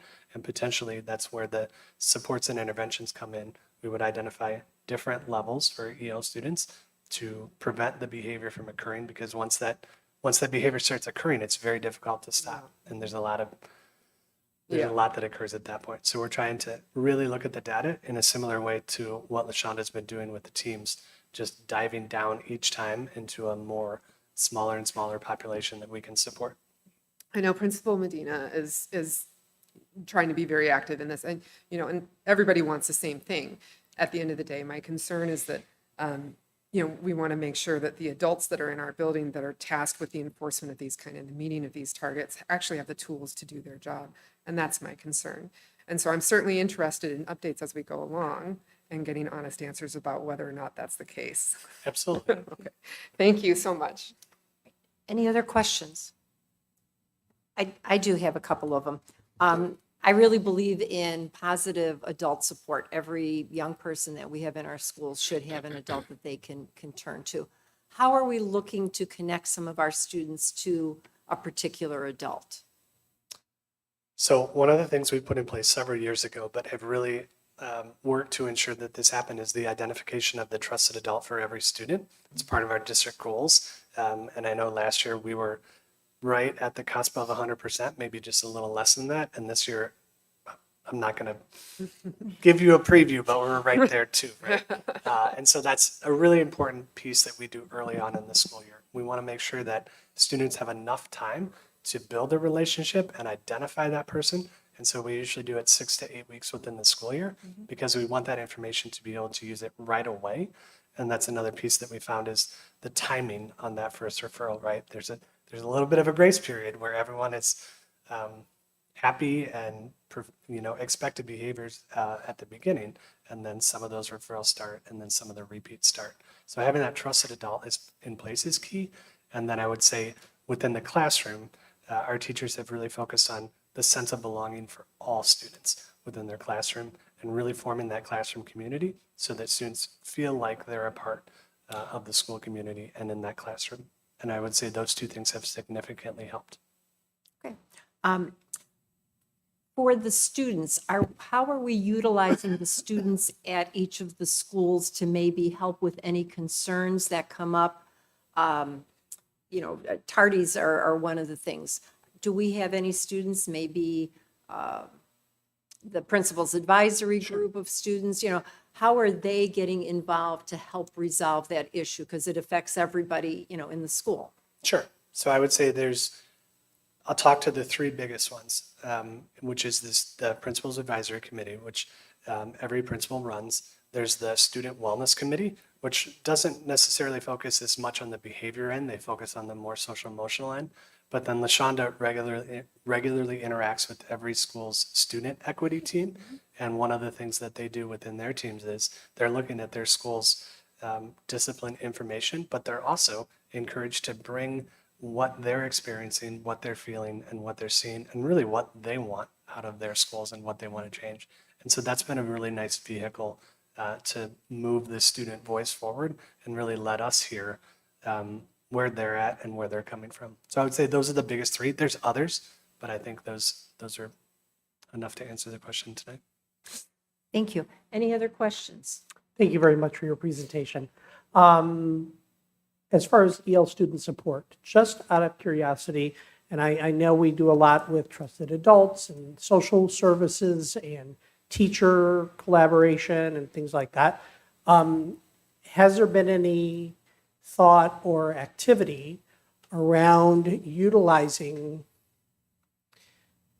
EL students who have progressed well to mentor or partner with other EL students, especially incoming students, to build those relationships with their peers to help them progress as an EL student? That's a great idea. I'm going to write it down and make sure that we do that next year. Thank you.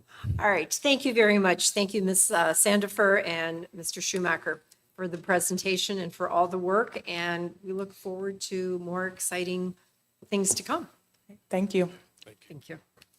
Madam President, I'd like Yes, to sir, I'm request a brief recess.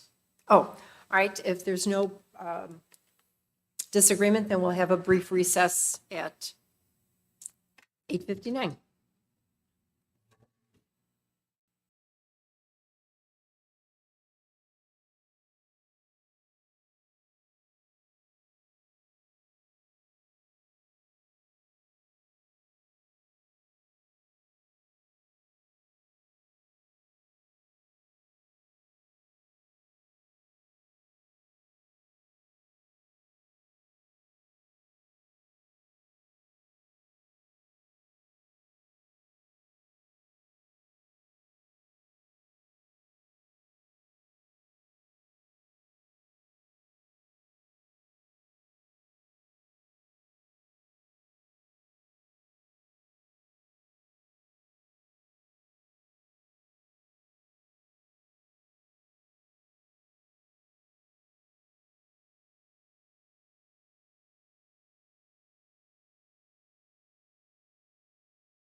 All right, thank you. We're going to continue with our presentations, and the next is Cozen O'Connor Public Strategies Update. Dr. Small? John Dunn is here, and John, as you're coming up, I'll recap what the board has done in terms of some previous action. Cozen O'Connor Public Strategies was retained on February 21st, 2023 by the Board of Education to provide state relations advice and lobbying services in the relation of the mega project pilot legislation, related TIF reform, and public school finance impact. Cozen O'Connor represents the combined interest of districts 211, 15, and 214. Tonight, John F. Dunn is here from Cozen O'Connor Public Strategies and will present an update to the Board of Education regarding legislative activity related to the land recently purchased by the Bears organization, formerly known as the Arlington Park International Racetrack. John? Good evening. My name is John Dunn. I'm Managing Director at Cozen O'Connor Public Strategies. We are headquartered in Philadelphia and have offices in several states, including an office in Chicago. We provide lobbying, government affairs services in Illinois, in Springfield, and in Chicago, and throughout the state. We're the largest government affairs firm in the state, bipartisan firm covering a multitude of issues. We have experience in property tax issues and stadium issues and other and school district issues. So in particular, here we were retained, as Dr. Small said, to advise on the Bears legislation and also tangentially on TIF reform issues. Before I get to that, I'll just give a real quick overview of what's going on in Springfield. Just very briefly, the session started in January. We're in the spring session now, and it's scheduled to end a week from tomorrow on May 19th. Possible to go over a couple of days, but probably not much beyond that. And I think it's likely at this point that they will end on May 19th. Every year, there's a veto session for the legislature, typically around Thanksgiving, end of October, end of November. So that veto session has not been scheduled yet, but there will be one sometime in October, November, and I'll get to that in a second.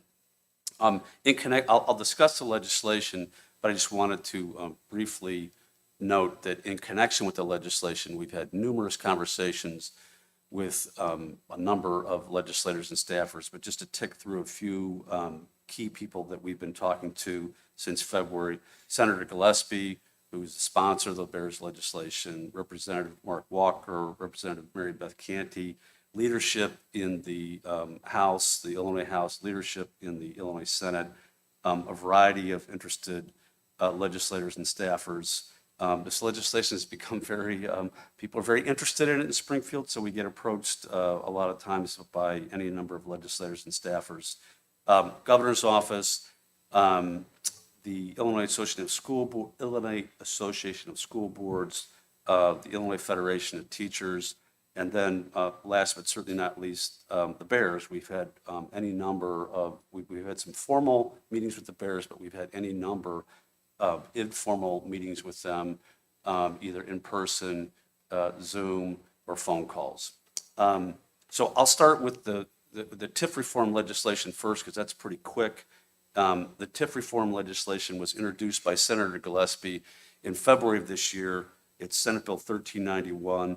There was a subject matter hearing on that bill in March, subject matter meaning no vote, just exploratory subject matter discussion.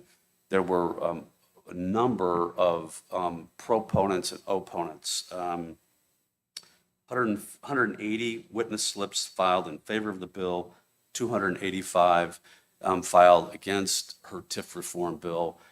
They break down in two basic categories. In general, school districts and school-related entities were for the TIF reform bill. Municipalities are not in favor of the TIF reform bill.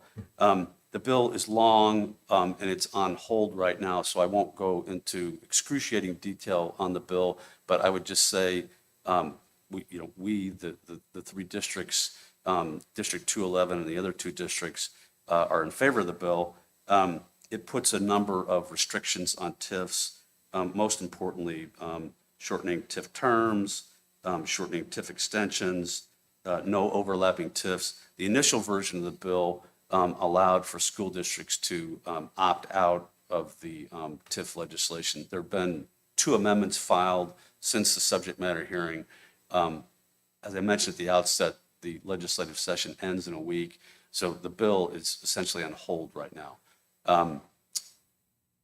We always say nothing ever dies in Springfield, so it's kind of like The Walking Dead, so nothing's ever truly dead in Springfield. So it's not going to happen by May 19th, but there's a veto session and there's next year, so we'll see what happens and what Senator Gillespie's plans are for working on the bill over the summer. The Bears legislation. So the initial Bears legislation was introduced by Senator Gillespie in February of this year, right around the time that Cozen was hired. Big piece of legislation, 100 and some pages. For our purposes, for the school district purposes, the key piece is the property tax piece. And that property tax piece, and this was, you've seen in the newspapers, and we've provided updates to the District 211 and the other districts, but it's essentially a property tax freeze for 40 years or property tax freeze for up to 40 years, and then a payment in lieu of taxes through an incentive agreement. As the initial bill was drafted, it's an incentive agreement that would be approved by the Village of Arlington Heights. The Village of Arlington Heights and other municipalities have lots of revenue sources. School districts, are kind of stuck with the property tax. So the school districts have a big issue with a property tax freeze and being carved out for 40 years and not having a seat at the table on the incentive agreement. A lot of conversations with the Bears. I think we impressed upon them the need to have a seat at the table. We've made progress with them on the legislative front in getting a seat at the table. That bill was never called for a hearing. There are other issues in the bill that have caused that bill, the Bears bill, to be stalled. I should also have said at the outset, when we were hired, we were told very expressly, we are not there to defeat the Bears. We're not there to get in a fight with the Bears. We're there to work out and deal with the Bears because it's in the best interest of the school districts and the community to have the Bears move to Arlington Heights and bring the economic benefits to the entire region. So that's what our mission is. There's a second bill that popped up in Springfield that is House Bill 610, sponsored by Representative Marty Moylan. This is a bill that he has been working on his own, I would say. It's a variation of the initial bill that was introduced by the Bears. And again, on the property tax piece, the good news is, excuse me, the good news is that Representative Moylan's bill explicitly creates a seat at the table for the school districts and gives the school districts approval authority over the incentive agreements, which is what we want. He also puts a $3 tax on Bears tickets, and that money, that $3 tax would go to the city of Chicago. And there are other aspects of that bill that don't directly impact us, but may impact the viability of the bill. There's a hearing on the bill on Tuesday, this coming Tuesday, in Springfield at 10 a.m. We'll see, I've talked to the Bears, we'll see what their position is on the bill on Tuesday. It's a House bill in the House. That hearing's on Tuesday. The legislature's scheduled to end on Friday. Anything can happen in Springfield, but I think it's unlikely that that bill is going to move or pass by May 19th, but it is a good starting spot for the school districts. That is kind of my overview of what we're doing and where the legislation is, and I'd be happy to answer any questions. Questions? Okay. Thank you for the presentation and for the summary, and we know that you'll keep us informed, and along with, Dr. Small shares the information also with us. Okay, thank you. Thank you. Thank you very much. All right, that'll take us to the consent agenda. And does any board member wish to remove an item from the agenda? Okay. There's going to be two separate motions, because not all board members were present at the April 27th, 2023 regular board meeting. So the first suggested motion is that the consent agenda with the removal of the minutes of the regular meeting of April 27, 2023 be approved as presented. May I have a motion, please? So moved. Second. Any discussion? Roll call, please. Ms. Barron. Mr. Bradley. Aye. Ms. Cabell. Aye. Mr. Dombrowski. Aye. Mr. Rosenblum. Aye. Mrs. Klimkowitz. Aye. The second recommended action is that the minutes of the regular meeting of April 27th, 2023 be approved as presented. May I have a motion, please? So moved. Second. Any discussion? Roll call, please. Ms. Barron. Aye. Mr. Bradley. Aye. Ms. Cabell. Aye. Mr. Dombrowski. Aye. Mr. Rosenblum. Aye. Mrs. Klimkowitz. Aye. All right, thank you. Motions both passed. All right, the next item on the agenda is our special reports and communication. Madam President, Oh, I'm sorry. I don't believe we took a motion on the consent agenda for items C through G. We only voted on minutes A and B. No, we voted on the consent agenda with the removal of the minutes. And then we voted on the regular April 27th meeting. So, Madam Did I President, miss?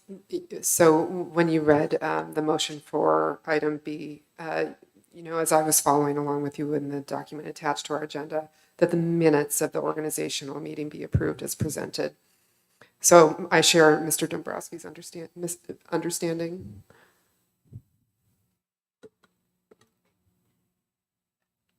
Okay, I apologize. I thought I said the minutes of the regular meeting of the April 27th. Did I pick them? Okay, hold on a second. What did I?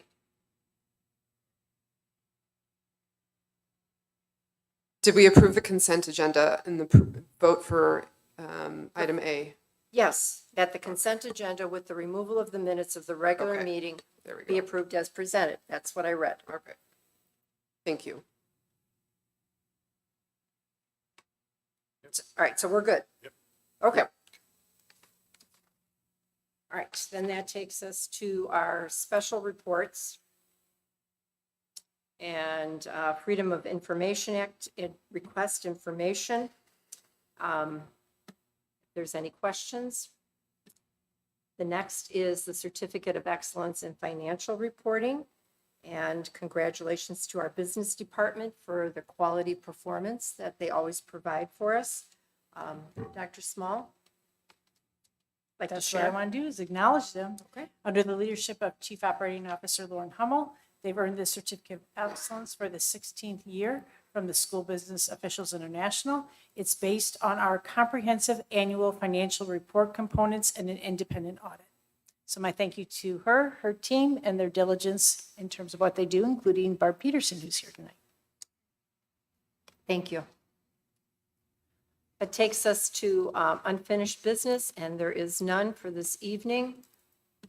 That'll move us to new business, and the recommended action is that the Board of Education enroll in the ASC self-insured program for health and dental benefits for 2023-2024 for the PPO plans, remain in the cost plus health and dental plan for HMO plans, and retain Blue Cross and Blue Shield to provide claims administration services for medical, prescription drugs, dental, and utilization review, and further to purchase 125% aggregate stop loss insurance and specific stop loss insurance from Blue Cross and Blue Shield at a level of $350,000 for PPO plans and $150,000 for HMO plans as presented. May I have a motion, please? So moved. Second. All right, discussion. Dr. Small?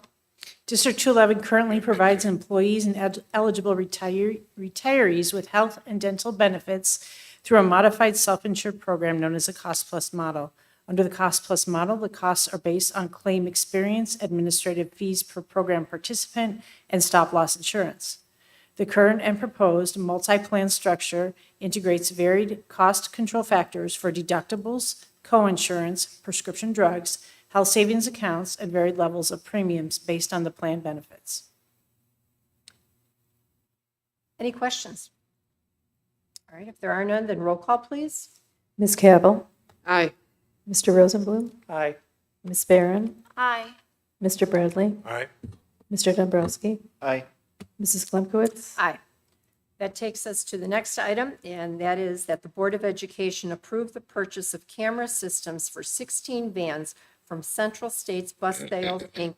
in the amount of $42,657.40. May I have a motion, please? So moved. Second.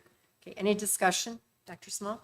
The District Transportation Department maintains 47 vans, of which 16 of those vans that transport students need the addition of the cameras to provide video recordings inside and outside of the vehicle.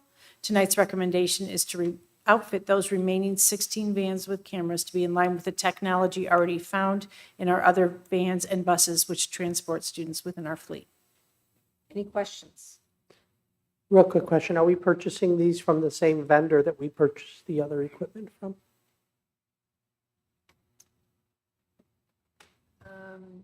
I don't know that specifically, if all of them have been purchased from the same vendor. The vendor that we're purchasing from has outfitted all of our buses. I do not know about all of our vans, though. Is this a purchase that should or would have gone out for bid? It's exempt from bidding, but we did receive 3 quotations from different providers. Thank you. Thank you. Any other questions? Roll call, please. Mr. Bradley, Aye. Mr. Dombrowski, Aye. Mr. Rosenblum, Aye. Ms. Cavill, Aye. Ms. Barron, Aye. Mrs. Klimkowitz. Aye. The motion carries. Right. The next item is the recommended action is that the Board of Education approve Carolyn Roselli as legal counsel on board hearing and investigation matters as assigned. May I have a motion, please? So moved. Second. Okay, discussion. A question for this stage of the policy.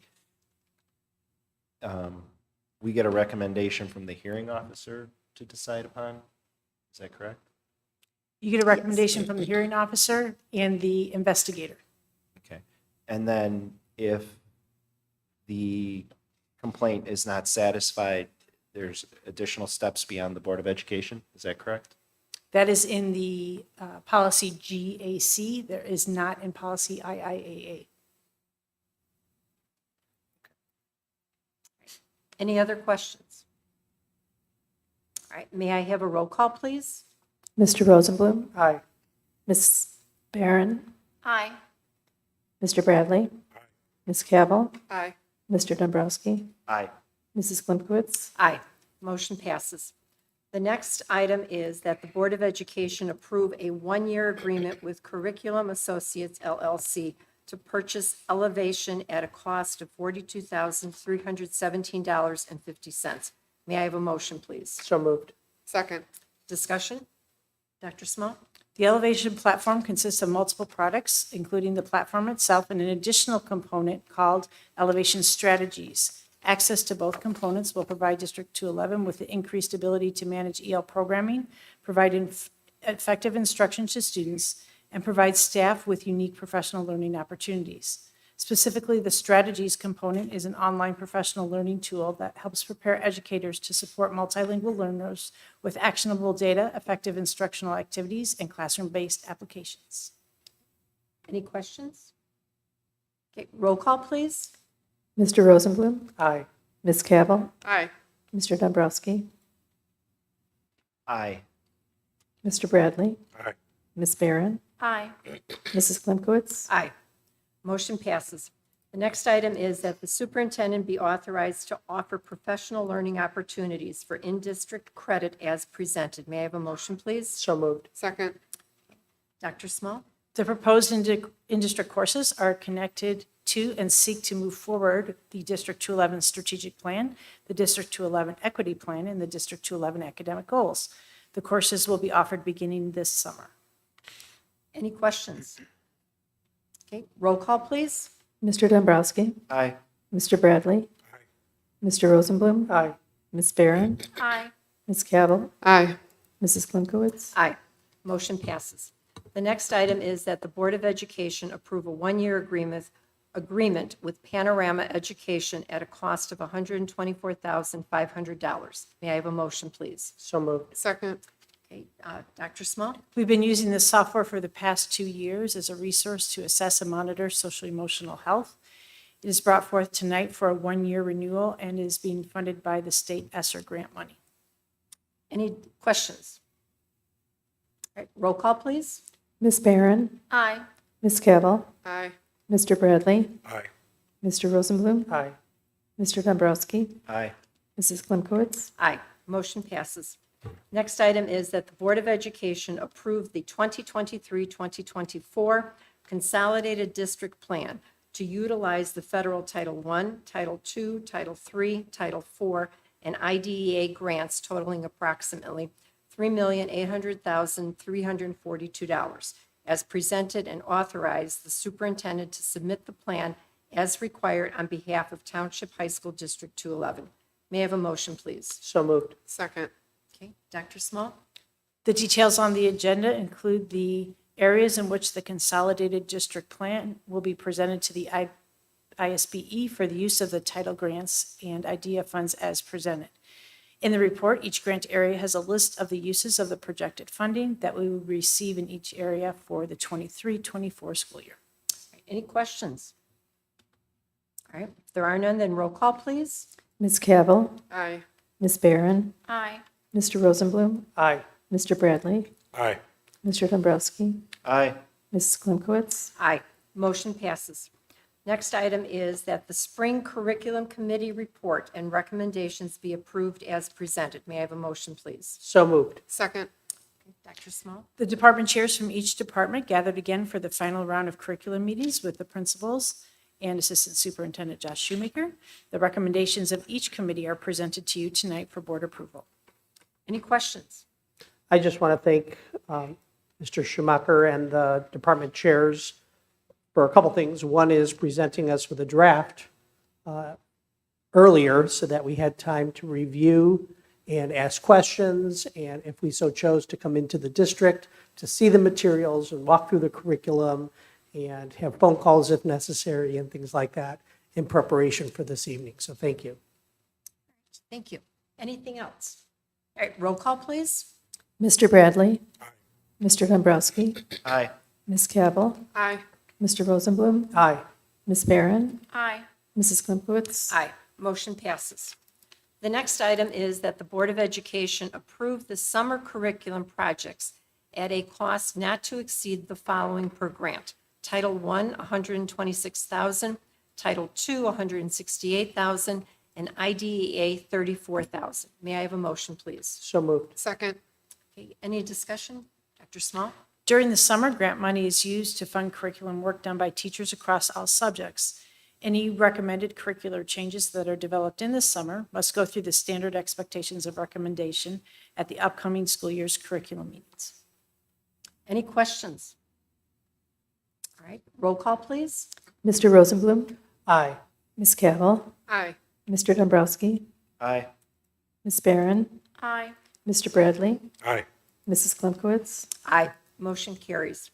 The next item is that the Board of Education ratifies the NSSEO amended 2022-2023 annual budget, ratifies the NSSEO proposed 2023-2024 annual budget, and agrees to pay the district's proportionate share of the proposed budget revenues. May I have a motion, please? So moved. Second.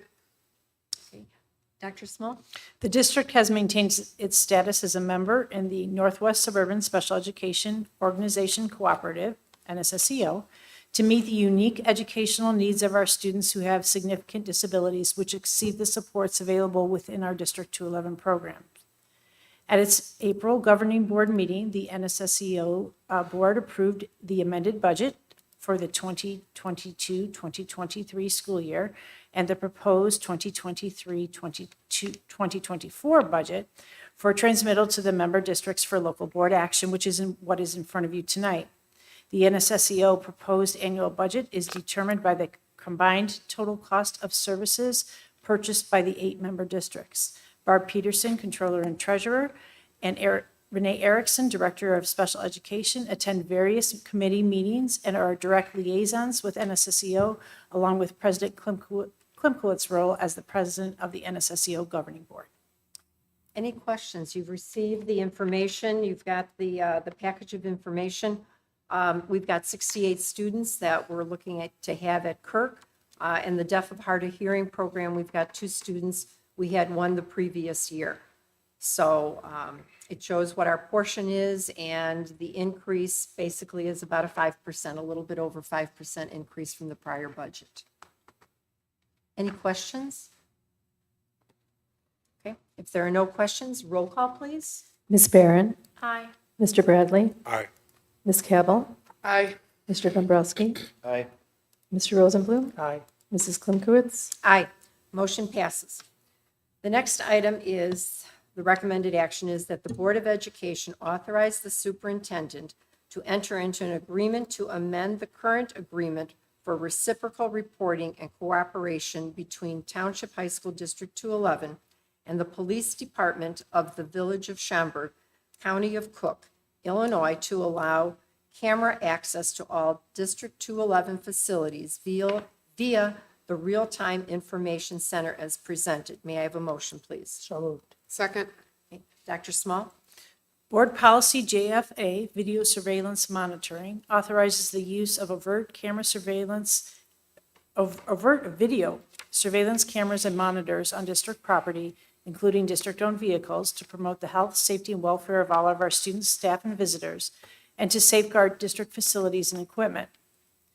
Current intergovernmental agreements for reciprocal reporting and cooperation between Township High School District 211 and the Hoffman Estates, Palatine, and Schaumburg Police Departments currently allows for police departments to have the necessary software to view real-time images from the district security cameras in limited viewing situations.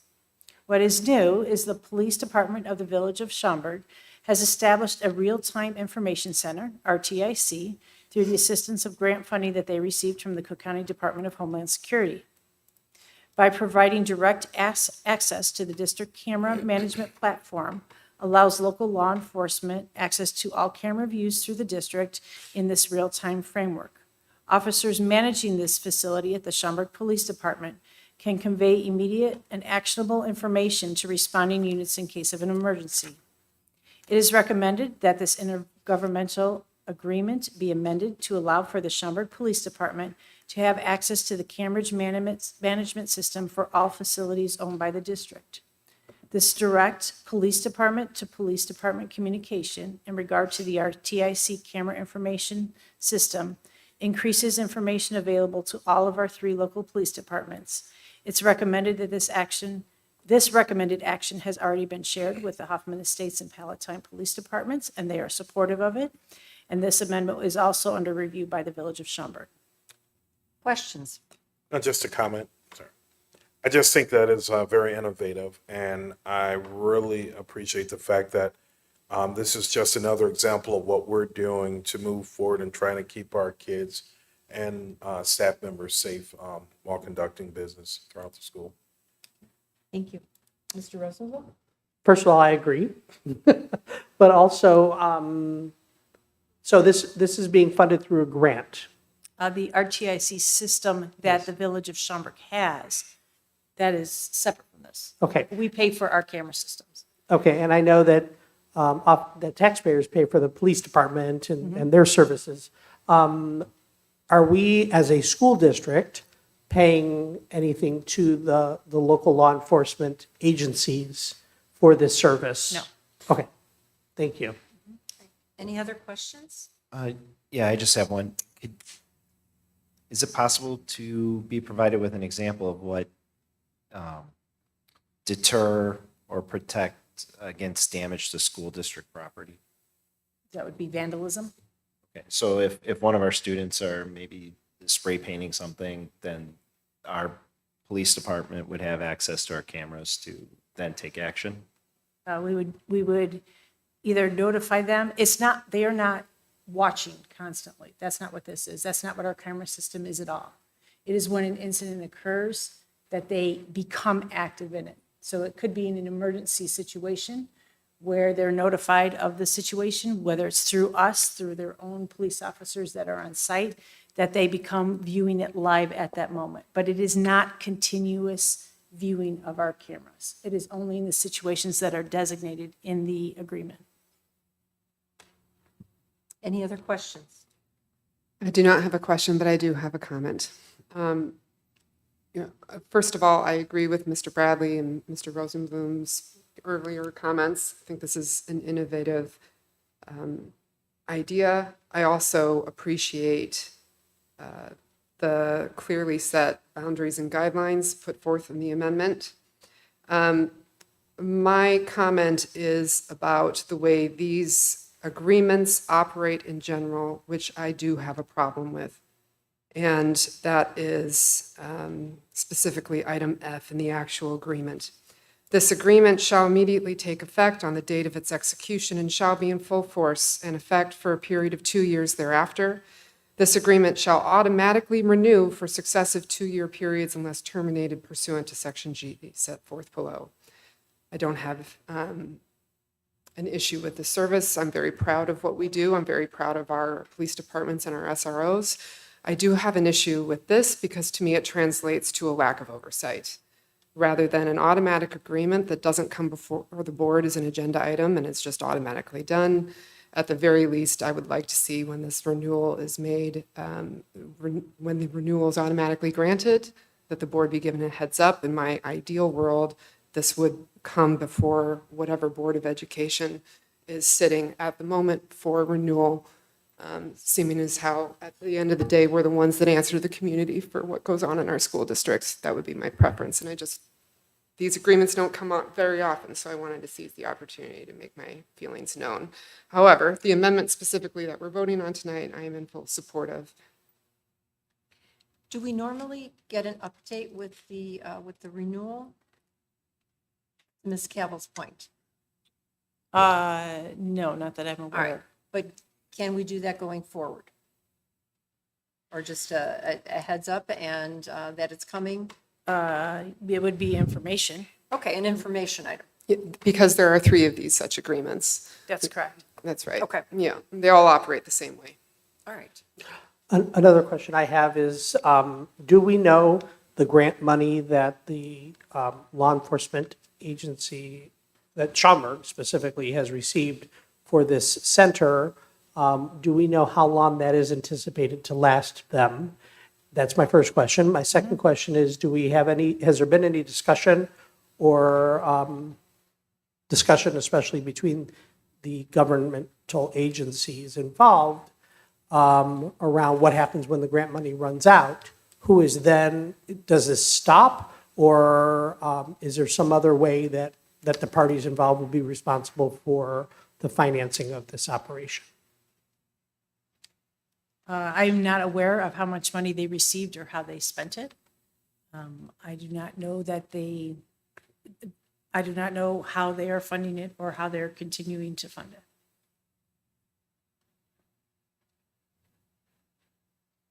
But if it were to change, they would notify us, I would suspect, in some way. Correct. Okay. Thank you. All right. Thank you. Anything else? All right. May I have a roll call, please? Mr. Dombrowski? Aye. Mr. Bradley? Aye. Mr. Rosenblum? Aye. Ms. Cavill? Aye. Ms. Barron? Aye. Mrs. Klimkowitz? Aye. Motion carries. The next item is that the Board of Education approve the pre-approval form for future expense reimbursement for Michelle Barron to complete the online training for the following courses through the Illinois Association of School Boards, IASB. Open Meetings Act training, Professional Development Leadership training, Performance Evaluation Reform Act training, and Basics of Governance training. And Stephen Rosenblum to complete the on-demand webinar, Trauma-Informed Practices for Veteran School Board Members as submitted. May I have a motion, please? So moved. Second. Okay. Any discussion? All right. If there is none, then roll call, please. Ms. Barron? Aye. Mr. Dombrowski? Aye. Mr. Rosenblum. Aye. Mr. Bradley. Ms. Cavill. Aye. Mrs. Klimkowitz. Aye. The motion carries. All right, so the next item is potential topics for future discussion. Yes. I'm sorry. I was going Madam- to say I have one. Oh, yes. You or me in reference to me? Well, both. All right, I do have one. And my potential topic is board officer elections. All right, 2 years ago, this board followed the election process that had been established for years. Some confusion occurred. Therefore, the goal to transition to the new board this time was to alleviate election confusion by providing each school board member with the suggested process. The process that could address the possibility of 3 or more names being placed in nomination. The process was shared in March with the board members, then again in April, and in the board agenda listing the script. Board members were asked to share any concerns with Dr. Small or myself, and no one did. Yet there was an awkward point in the election. I would suggest that prior to the next board meeting in April of 2025, that the board discuss the preferred officer election process so that any concerns or process questions can be addressed prior to the election and not come up afterwards. So if there's hopefully consensus, maybe this is what we need to discuss, when it comes around to April 25th. 2025, I should say. Okay? I'm in agreement. Okay, thank you. There was another item that was brought forward, and it's in regards to board liaisons. And Mr. Dombrowski, would you like to talk to that? Yes, I'd like to add Please. to the next agenda under new business, our policy committee. I don't think that it should be an administrative committee, and I have information here that I'd like to share with the rest of the board members. Grab one Okay. for each board member. And basically, I think that the function of creating policy is a board responsibility. It's in this month's journal from the Illinois Association of School Boards. Our policies are structured such that the policy committee is a board committee. It's under that section of policies. To delegate it as an administrative committee with administrative suggestions, I think is counter to what that committee should be. Right. If there's consensus, then we'll bring it back and discuss it at our next board meeting, which is the 25th? 2 weeks. In 2 weeks. All right. Is there consensus to be able to speak about it then? I support it. Mr. Bradley? Yes. Ms. Barron? Yes. Okay, Ms. Cavill? So we're discussing the information that we were just given. the Well, proposal. we're going to talk about the policy committee, and I'm not exactly certain what. Because this is Mr. I want time to look at this. Oh, exactly. That's what I'm Okay. saying. Yeah, all right. It'll be Right. brought back. We're not going to discuss it now, but the consensus. I to get- figured it'd be better to provide my thoughts in writing than try to have a long discussion for new business. Thank you. Yep, all right, that will be perfect. All right, thank you. Is there anything else? I did not hear from anyone else in regards to topics. Okay, if there are none, then our next item is the committee reports. I'll start with NSSEO. We had our board meeting. Just for your information, Dr. Hackett was named Superintendent of Distinction by her colleagues in the Cook North region of Illinois, the Illinois Association of School Administrators.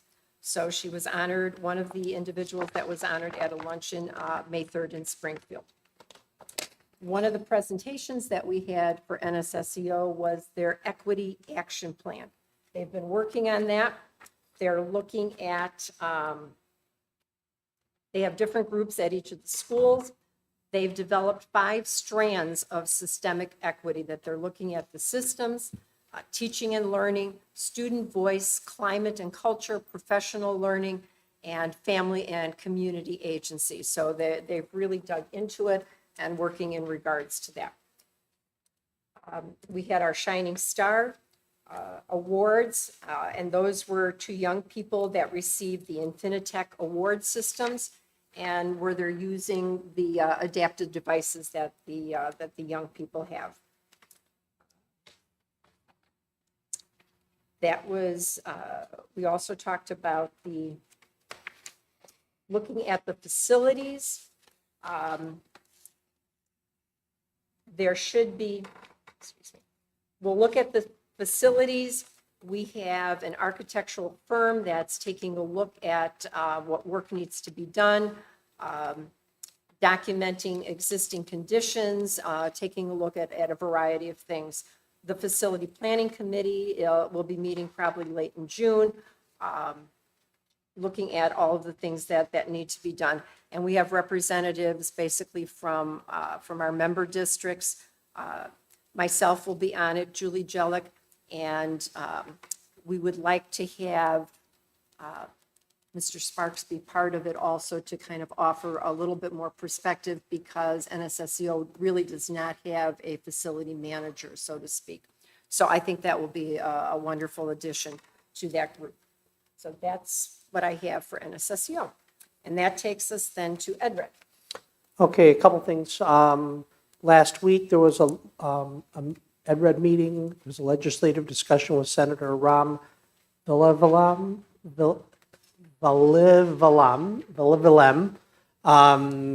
who is a senator representing primarily the northern suburban area. And he gave us an update on what he's been working on and some other activity going on in Springfield. And then there's a virtual legislative roundtable scheduled for May 24th in the evening. I'm glad that it's recorded because I will be at one of our graduation ceremonies that evening and will not be able to attend. So if someone else from the administration staff is able to go, that'd be great. And maybe we can get an update then at our next meeting. Otherwise, I will watch the recording and report back as well. Thank you. That will take us to the Illinois Association of School Boards report. Mr. Rosenblum. So a few things here.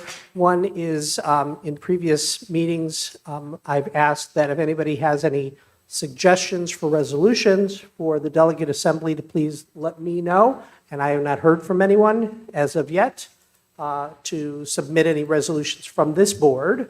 So I will again ask if anybody has any. The deadline for submissions is June 22nd. So we have a couple board meetings between now and then. So again, if anybody has anything that they would like added as a resolution suggestion or submission from this board, to please let me know.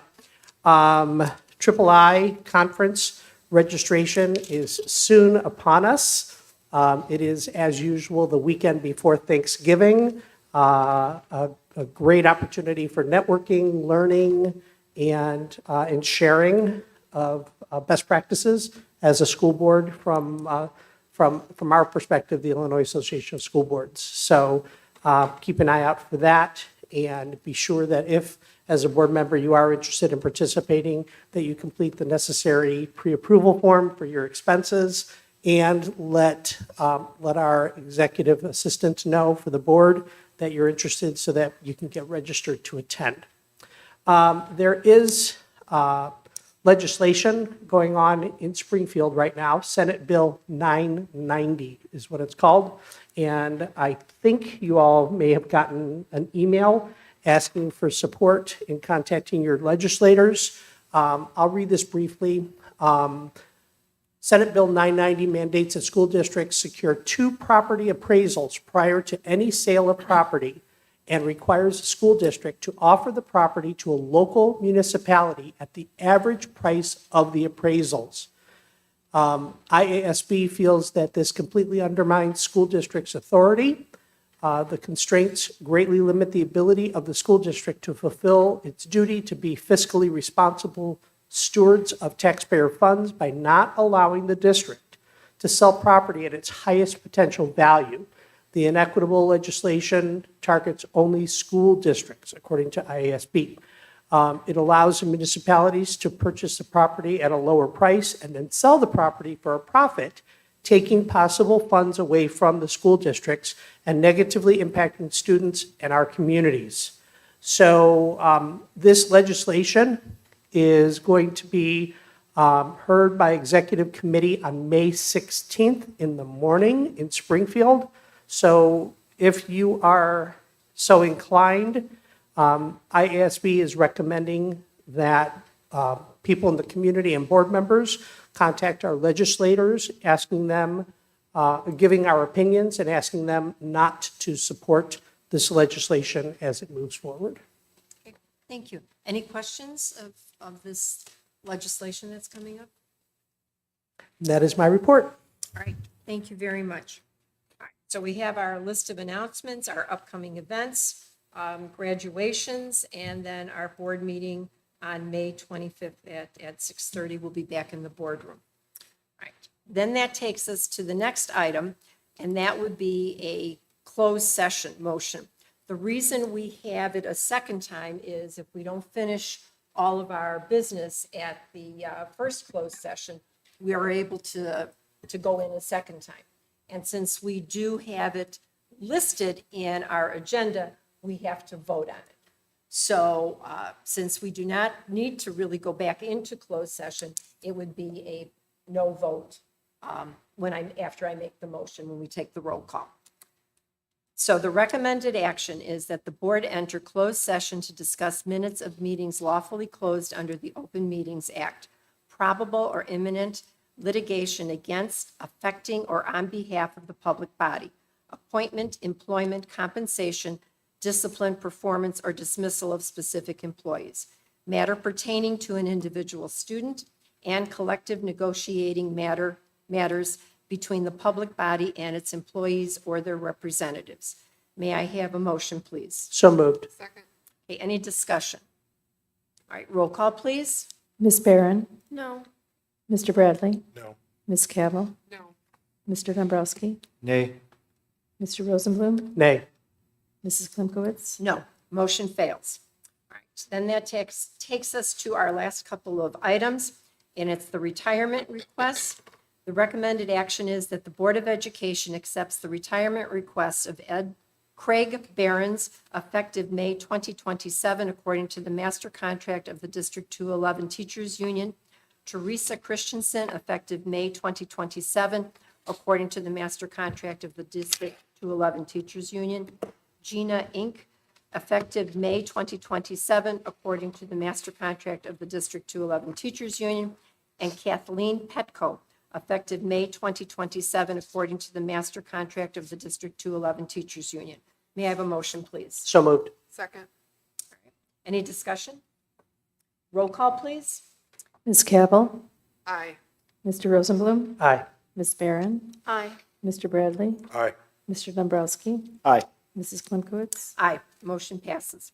Next are administrative appointments.